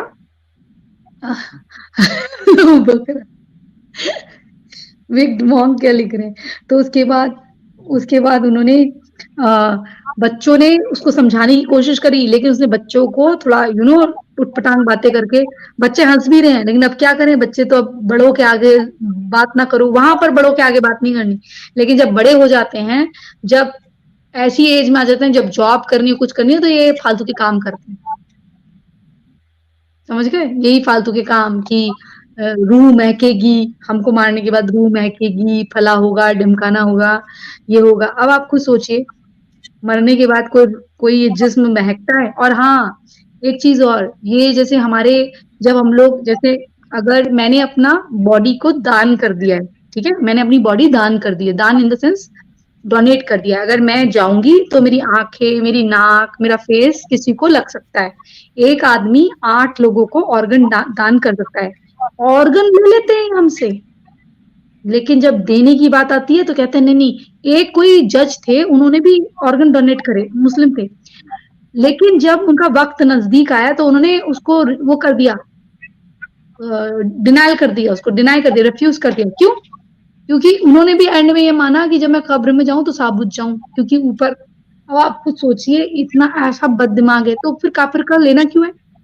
तो लोगों को, मुझे लगता है कि जब लोग जो डोनेट करते हैं आंखें वाखें, तो प्लीज कृपया करके लिखें कि इसको सो एंड सो को दिया जाए, सो एंड सो लोगों को।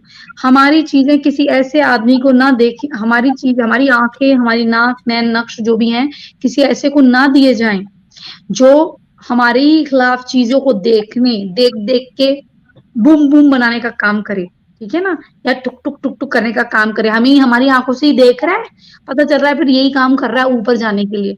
तो जिसको जो कहता है कि there is a life after death, अगर कोई कहता है कि जिंदगी के, मौत के बाद ही जिंदगी है, तो मर जाओ ना फिर यार, सुसाइड कर लो, सुसाइड कर लो, जाओ जाओ जहर खाओ और मर जाओ। अगर खुद खुश होना भी एक गुनाह है, अगर खुद खुश, ये खुद खुश बोलते हैं ना उर्दू में, खुदकुशी हमारे वहां बोलते हैं, तो खुदकुशी, आत्महत्या करना अगर गुनाह है, तो भाई तो फिर एक काम करो, ये फिदाइन क्यों बनते हो, ये उड़ाते क्यों अपने आप को? वो भी तो गुनाह होना चाहिए, गुनाह तो गुनाह है। नहीं नहीं, दूसरे के लिए करना, आग में जलना वैसे गुनाह नहीं है, वैसे आग में जलना गुनाह है, पर ऐसे नहीं है। लॉजिक देखो, कोई जानवर है, हराम हलाल का कंसेप्ट होगा, लेकिन अगर भूख लगे, अगर कुछ खाने को नहीं है, तो फिर उसको आयते फूक कर हलाल कर दिया जाए। हे रब्बा मेरे, यही है बात, वही बात है ना, एक गाना गाते हैं, बर्द झोली तू मेरी आम मोहम्मद, मैं ना जाऊंगा खाली, ऐसे करके, बस यही काम है इनका, बस यहीं तक इनका शांति है। और वो सूफीनिज्म क्या है, ऐसे अली मौला मौला मौला मौला मौला, अरे अरे अरे अरे, हेलो अशफाक भाई, बड़ा बड़ा घर है हिंदू का, हाँ 4 लोग रहते हैं यहाँ, एक औरत आई थी पैसे देने, नई गड्डी का करारा नोट था, आज करारा करारा कर देते हैं, फिर तो ऐसे फिर ये जाते हैं, रेकी कर ली, हो गया काम, समझे ना। तो इसलिए अपनी अकल लड़ाओ, बकवासों पे मत जाओ, ठीक। बस इतना कहूंगी, गालिब कमाल, गालिब ने भी कमाल कर दिया, इतने साल पहले ही आज का सिलसिला बयां कर दिया। गालिब कमाल 23 को जन्नती के पीबीएस में एपिसोड बना रहे हैं। अरे सुनिए राघव जाजी, जन्नत किसको मिलेगी, बरेलवी को मिलेगी कि उसको मिलेगी, वो भी पक्का नहीं है। ये जो पसमंदा मुस्लिम्स हैं, इनको तो मानते ही नहीं ना, इनको तो कमतर माना जाता है, इनको तो ये फेंकने के लिए इस्तेमाल होते हैं ये। अगर एक थी कोई एक्स, वो अपने नाम पे खान लगाती थी, वो एक्स होने का नाटक करती थी, तो किसी ने, मैंने उनसे पूछा, मैं नाम नहीं बता सकती, मैंने उनसे पूछा आपकी तो अंसारी और सिद्दीकियों में शादी हो जाती है? बोली हाँ हाँ हो जाती है। तब मैंने कहा अच्छा, जो शक्ल नहीं दिखाते वो नाम कैसे सच बताएंगे, यहाँ पर पकड़ी गई मोहतरमा आप, कि कभी भी सैयद और ये खान जो है कभी शादी नहीं करते, ठीक है, पसमंदाओं से या कम कम, जो अपने से कम को मानते हैं। रुपेश त्यागी, विक्टिम कार्ड कौन खेलेगा? बिल्कुल रुपेश जी, बिल्कुल सही कह रहे हैं आप। ऑप्टिमस प्राइम, PKMKB, PKMKB क्या होता है यार? PKM पाकिस्तान नहीं, प्राची, PMKV क्या होता है? PKMKB क्या है भाई ये? अरे यार, मेरी इंग्लिश ठीक ठीक है, नॉट बैड, बट बताओ फिर क्या होता है? PKMKB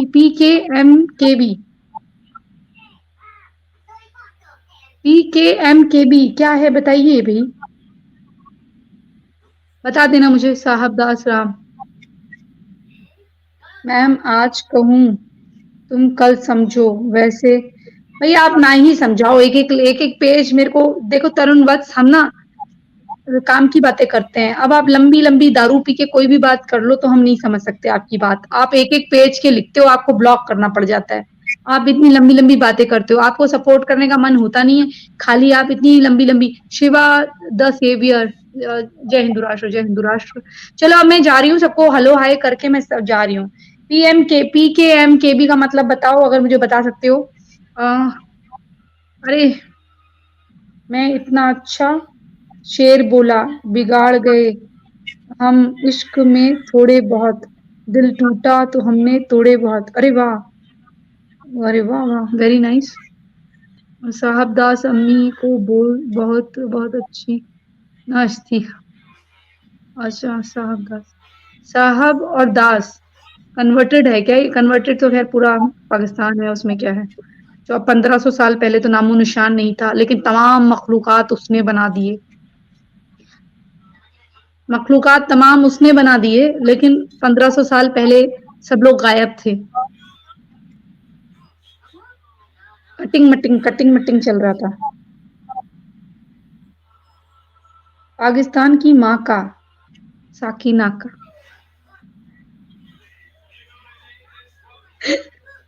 अच्छा ठीक है, ठीक है।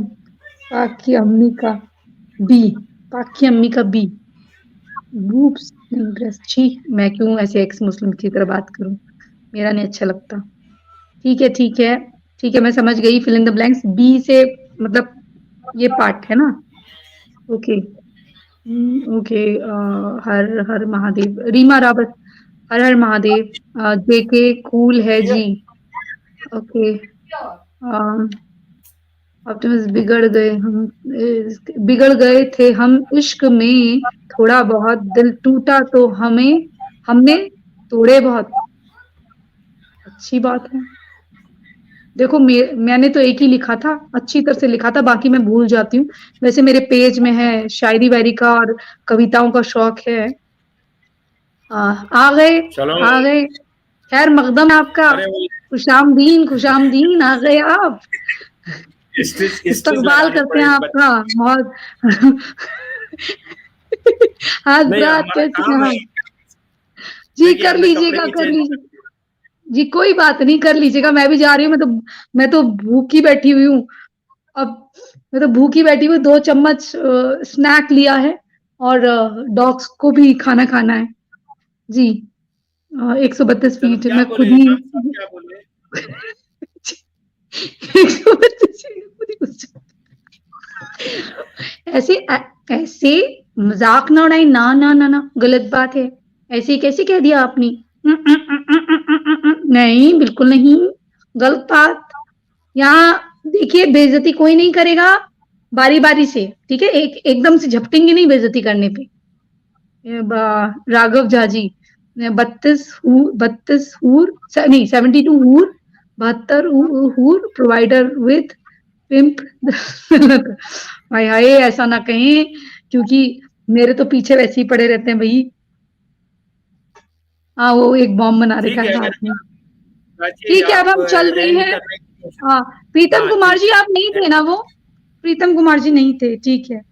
ओके, चलिए प्रीतम जी शॉर्ट, प्राची जी शॉर्ट में समझती नहीं। नहीं, शॉर्ट में मैं समझ रही हूँ, ये यही ना यार, मैं वो थोड़ी ना हूँ, वो बाजी जो वहां से बाहर से जुड़ती हैं कि मैं वो कर कर सारी बातें कर दूं। मैं नहीं बता सकती। भी हमें बड़ा, बी प्राची जी मीन्स बड़ा। A for, all out apple, B for बड़ा एप्पल, वो टाइप का।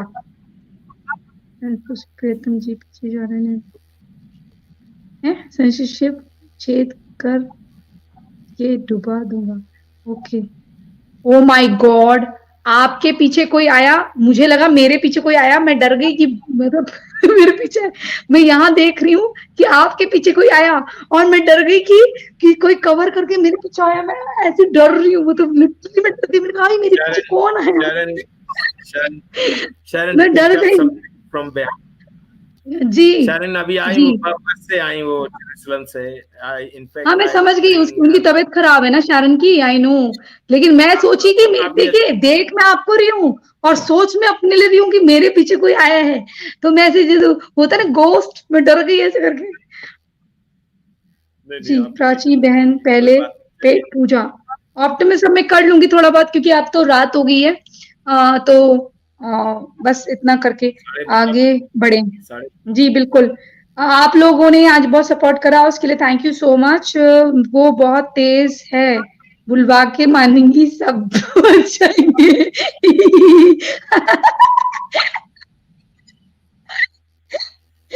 डेविल हंटर, हंटर, मैं सीता नहीं हूँ जी, मैं रीता हूँ, मैं मंजू नहीं जी, मैं अंजू हूँ। अरे ये क्या कह दिया?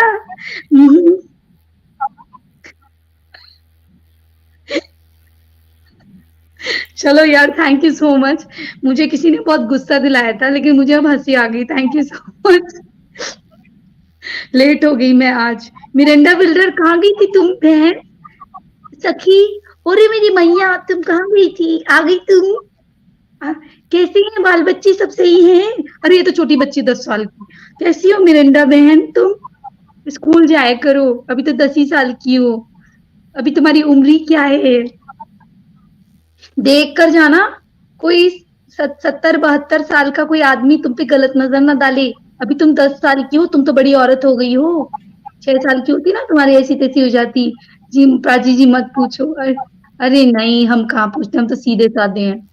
जीवन कीमती है, गाली में समय व्यर्थ ना करें। अविनाश जी बहुत ही बढ़िया, आपने बहुत बढ़िया बात की। हम तो बोले हैं, हम तो भोले हैं, नहीं हम तो भोले हैं, भाले हैं, भाले और पीछे भाला पड़ता है बहुत जोर का।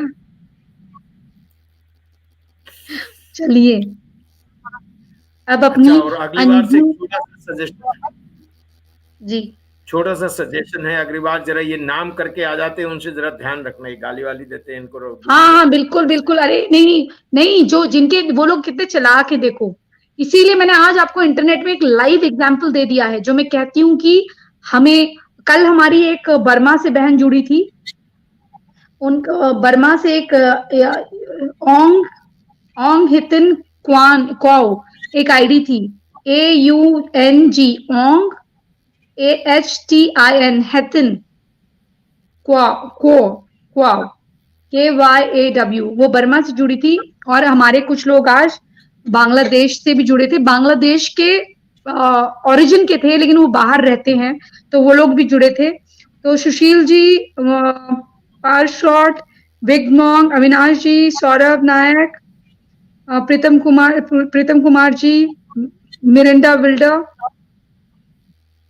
कूल डैडी तरुण वत्स, गोल्डन वर्ड्स, प्राची जी शॉर्ट फॉर्म सीख लो ना जी, आती है मणे, मैं कहूँ सू मारे को तकलीफ ना से, मने सुनना अच्छा लगे से, मारे कानों को बहुत दुबाई से बात, ये बात बोल दी भाई ने गजब, मने पसंद आए से सब, कभी कभी तीखी नोकझोंक हो जात तो क्या बोलते हैं उसे, अच्छा लगता, मने भी खुशी हो जावे, क्या बोलते हैं, खुशी हो जाए, ऐसे प्रैक्टिस हरियाणवी, वरना मने लोड ना लग रही। JK, okay, technical by rose, Shivada saviour, Reema Rawat ji, हाँ JK, okay okay okay, devil hunter, okay, Rupesh Tyagi, golden words, वो सही पकड़े हैं, का पकड़े भाई, ऑप्टिमस प्राइम, रुपेश त्यागी,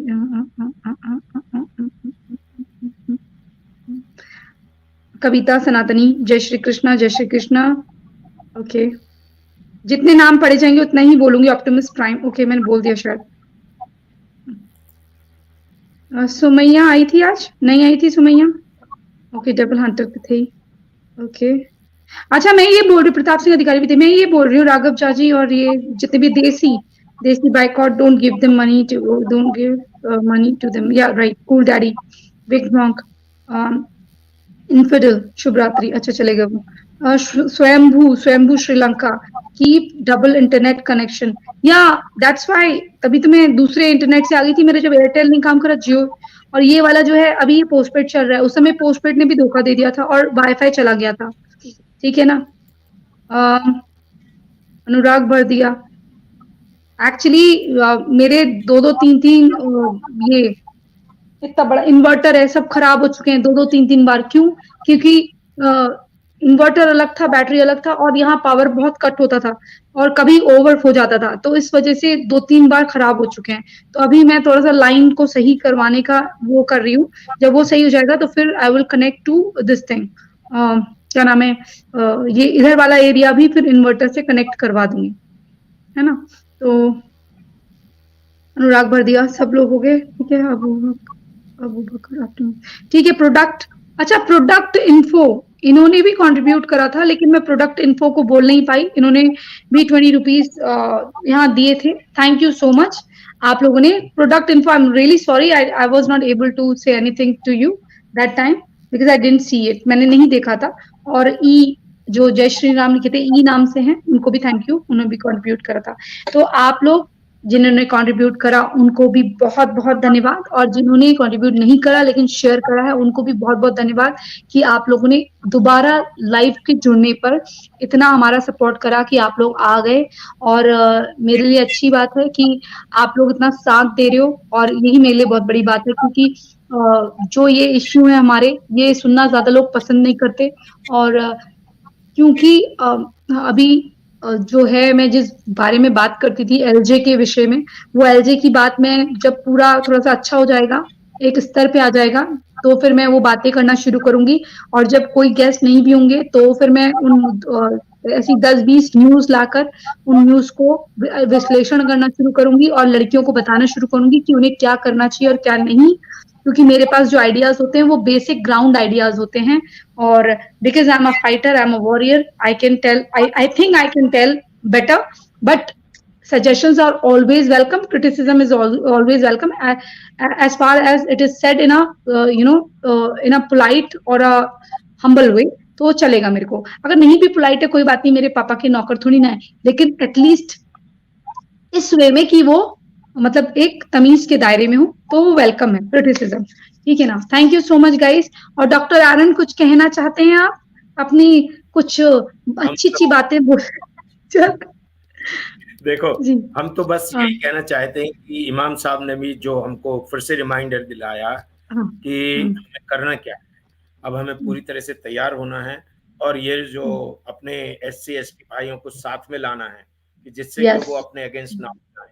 देखिए, क्योंकि क्या है कि अगर आप SC ST और OBC को मिला लेंगे तो सवर्ण लोग जो है ना, वो माइनॉरिटी में आ जाएंगे, ठीक है। अब इनका एक यही है त्रुप का पत्ता जिसको बोलते हैं ना, अपन कोई कार्ड खेलते हैं ना, उसमें एक ट्रम्प कार्ड होता है।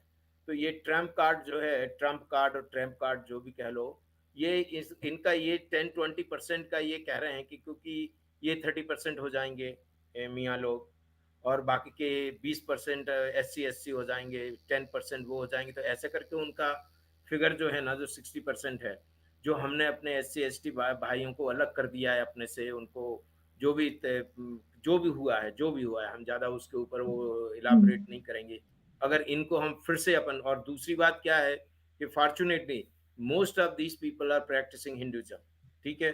और उनको अगर अपन गाँव से ला के, उनको प्रेम करके, उनकी केयर करके, उनके बच्चों को पढ़ा के, उनको सब कुछ करके, उनको अगर फिर से अपनी फोल्ड में ला दिया, तो ये जो है ना, ये जो PFI वालों का जो प्लान है ना, ये यहीं धराशायी हो जाएगा, ठीक है।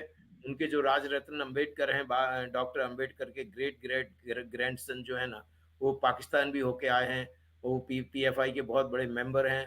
और अपने साहिल भाई जो है ना, उनको जो उन्होंने जो साइबर की जो कंप्लेन की थी, वो जो FIR करवाई थी, उसमें राज रत्न अम्बेडकर का बहुत बड़ा हाथ है। तो मतलब ये एक्स मुस्लिम के पीछे भी लगे हुए हैं, इसलिए लगे हुए हैं कि वो हिंदू धर्म के फेवर में बात करते हैं और ये हिंदू धर्म के अगेंस्ट में है। तो हम आपसे यही विनती करते हैं कि आप इस ऊंच नीच गोरे काले जो भी है ये सबको निकाल दो, और जो आपसे ये कहे कि वो हिंदू है उसको आप अपना लो, चाहे वो कोई भी हो, ठीक है। तो हमारी ये विनती है कि एक हो जाओ। और अभी जो हमने जो 2-3 वीडियो जो दिखाए हैं, उन वीडियो से ऐसा लगता नहीं है कि लोग अगर आपके फेवर में हैं, आपको सपोर्ट करते हैं, वो तो आपको पूरी तरह से खत्म करना चाहते हैं। Mamata Banerjee is a Muslim now, ठीक है। इसके बाद बाकी लोग जो है ना वो तुष्टिकरण करते हैं, अखिलेश यादव को यादव लोग दिखते हैं, ठीक है। अब इस चक्कर में जो है ना, जो इनोसेंट पीपल जो है वो बीच में घुन की तरह पिस जाते हैं। तो हमारा सजेशन लास्ट ये है कि भाई साहब, आज से ही, अभी से ही आप सबको एक दूसरे से प्रेम करिए, एक दूसरे का आदर करिए और एक दूसरे की आवश्यकताओं की पूर्ति करिए। हमने ये हर हमारे फ्लायर में अब हम ये लिखने लगे हैं, एक दूसरे से प्रेम करिए, एक दूसरे का आदर करिए और एक दूसरे की आवश्यकताओं की पूर्ति करिए। बस हमारा ये हमेशा क्लोजिंग रिमार्क रहेगा। सलोम, नमस्ते, जय भारत, जय इस्राइल। जी, जैसा कि अरुण जी ने कहा कि अंबेडकर जी के पोते, उनके बारे में शायद जब वो गए थे पिछले 1.5 साल पहले, तब मैंने रिपोर्ट तैयार करी थी और मैंने तब फेसबुक में भी लाइव किया था। चुप रहो 1 मिनट प्रिंसेस। तो उसके बाद क्या हुआ कि तो वो जब पाकिस्तान की धरती पे उतरे, वहां की जमीन पे जाके, वो कहते हैं सरजमीन पे जाके खाना खाते वक्त कि अरे यहाँ आके अपना मुल्क लग रहा है। वो गोपाल मंडल भूल गए। गोपाल मंडल वही शख्स थे जो अंबेडकर जी के साथ हुआ करते थे, उनके मित्र जैसे। और गोपाल मंडल वहां के पहले कानून मंत्री थे, यहाँ अंबेडकर जी बने और वहां पर गोपाल मंडल बने। लेकिन फिर एक इस्लामिक मुल्क में जिसको सेकुलर का पजामा पहनाया गया हो, उसको पजामा बोल रही मैं, वो पहनाया गया हो, उसको वहां पर बर्दाश्त करना नाकाबिले बर्दाश्त था। फिर उसके बाद उन्होंने कहा कि आप बांग्लादेश चले जाइए। वहां से भी उनको इस तरह से निकलना पड़ा कि एंड में वो गोपाल मंडल जी एक बेनामी की जिंदगी जीते हुए कोलकाता में सब्जी बेचते हुए देहांत हुआ, उनका मर गए वहां पर, उनका इंतकाल हुआ, मर गए वहां पर। अब बताइए, अगर वो यहाँ पर भारत के साथ रहते तो क्या उनको कोई इज्जत नहीं मिलती? किसी ना किसी कोषाध्यक्ष या कुछ ना कुछ तो बना ही दिए जाते, वो कोई मेंबर बना दिए जाते, कोई मेम्बरान बना दिए जाते, कोई ना कोई मंत्रिमंडल उनको दिया जाता, मंत्री पद दिया जाता, मंत्री का तमगा दिया जाता। नहीं, पर ऐसा नहीं हुआ।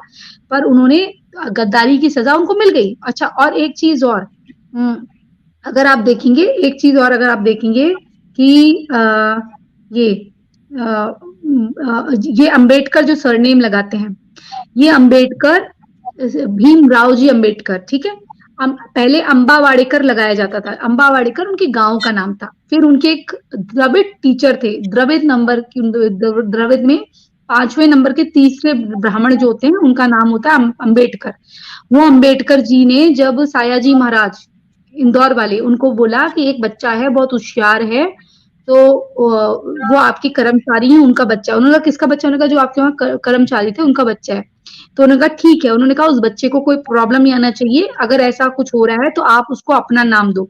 तो उन्होंने भीमराव जी को अपना नाम दिया और वहां का राव भी लिया, ठीक है। ये 2 चीज हो गई। और अगर उनको इतनी नफरत है, अंबेडकर जी को इतनी नफरत है, जो छोटे अंबेडकर है उनको इतनी नफरत है, तो अंबेडकर क्यों लगाते हैं आप सारे जिंदगी? और पहली बात, अगर इतना लोगों में जाति भाव होता, पहले नहीं था लोगों में, ये अंग्रेजों ने आकर, और ये क्योंकि कास्ट सिस्टम एक लैटिन वर्ड है, हमारे वहां वर्ण व्यवस्था थी, तो इन्होंने उनको पूरा पढ़ाया लिखाया, पूरा वो विदेश गए, बाहर गए, वो होशियार व्यक्ति थे।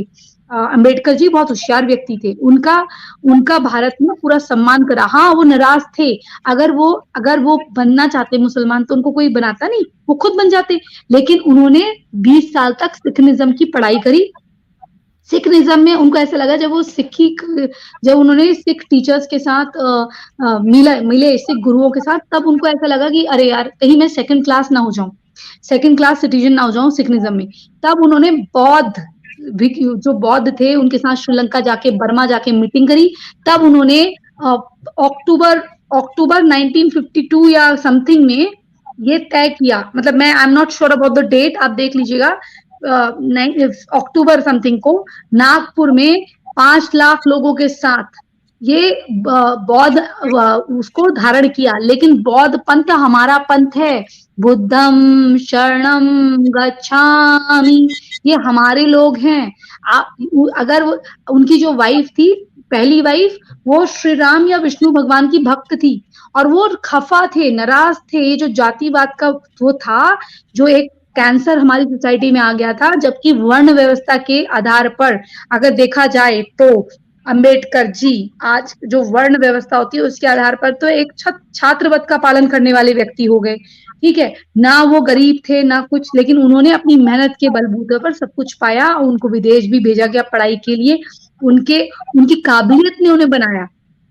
उनके टीचर की भी अनुकंपा उन पे रही। अगर टीचर अच्छे नहीं होते, उनको अपना सरनेम नहीं देते, तो वो उस समय जो एक सामाजिक कैंसर पनप रहा था जातिवाद का, जो विदेशियों द्वारा भारत में इसलिए लाया गया, क्योंकि आपको याद होगा एक चर्चिल ने, किसने, एक सभा में, संसद जो ब्रिटिश पार्लियामेंट है उसमें कहा था, पता नहीं कैसे लोग हैं ये इंडियंस, हिंदू, ये अपने कल्चर को बहुत प्राउड से करते हैं और इनकी भाषाएं इतनी सारी हैं, लेकिन फिर भी मिलजुल के रहते हैं।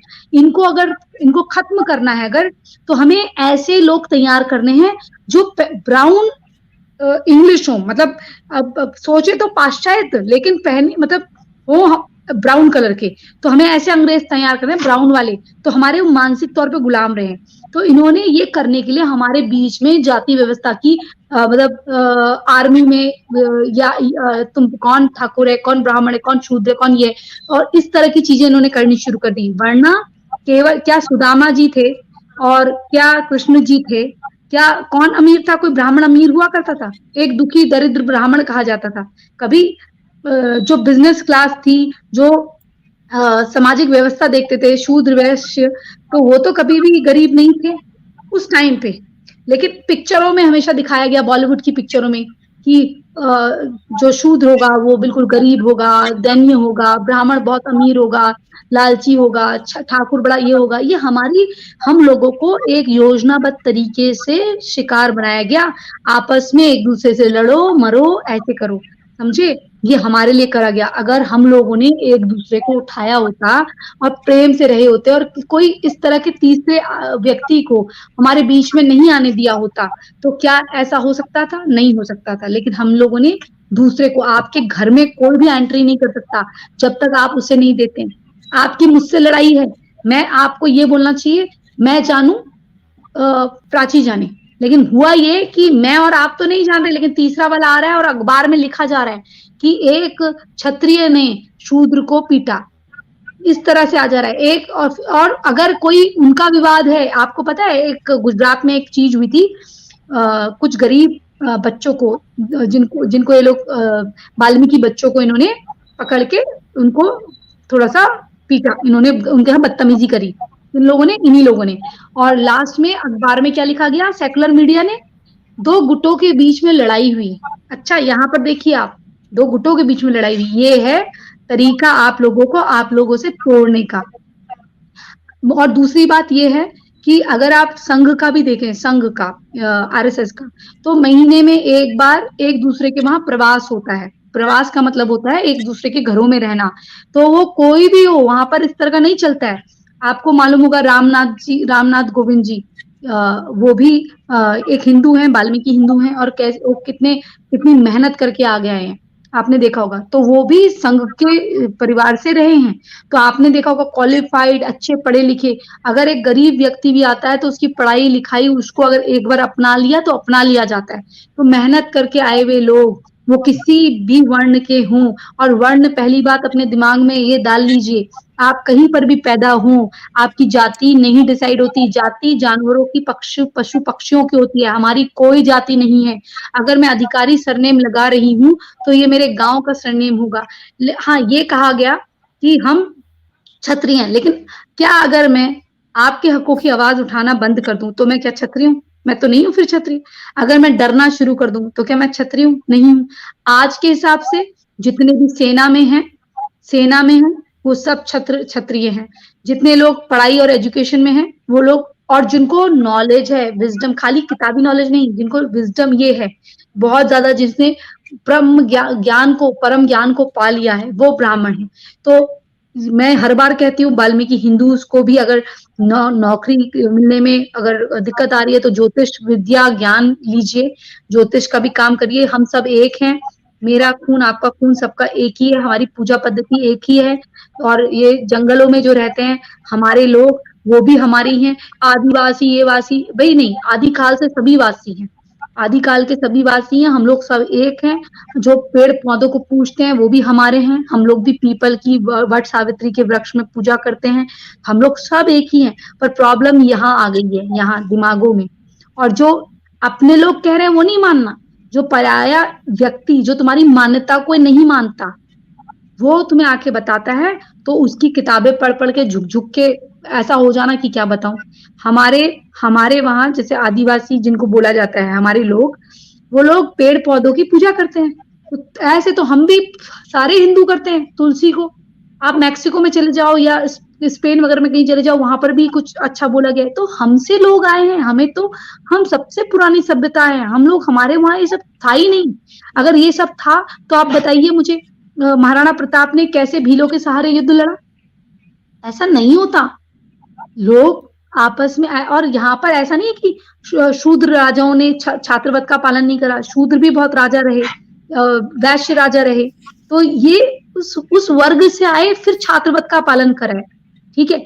लेकिन ये कहा जाता है कि जब आप ब्राह्मण बन गए तो आप दूसरे वर्ण में नहीं जा सकते। वो इसलिए कहा जाता है, यहाँ जाति नहीं है।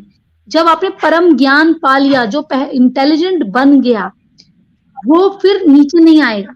नीचे इन द सेंस कि फिर वो बुद्धू नहीं बन सकता। तो वैसे ही आप अपने हिसाब से, लेकिन आज के जमाने में आपको केवल छात्रवत का पालन करना है, अपने लिए लड़ना, अपने लिए सेल्फ डिफेंस रखनी है, और अपने आसपास के लिए सेल्फ डिफेंस रखनी है।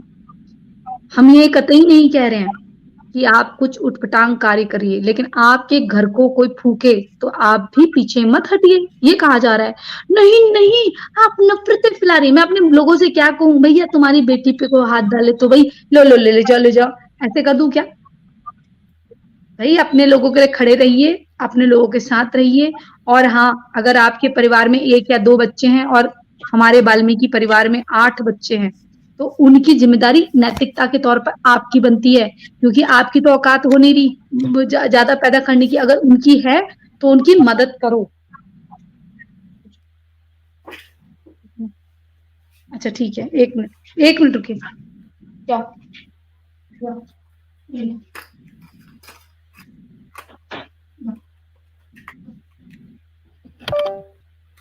तो ठीक है, आप लोग हमसे जुड़े उसके लिए बहुत बहुत धन्यवाद। और प्लीज समाज में एकाग्रता, समानता, इसको लेके चलिए।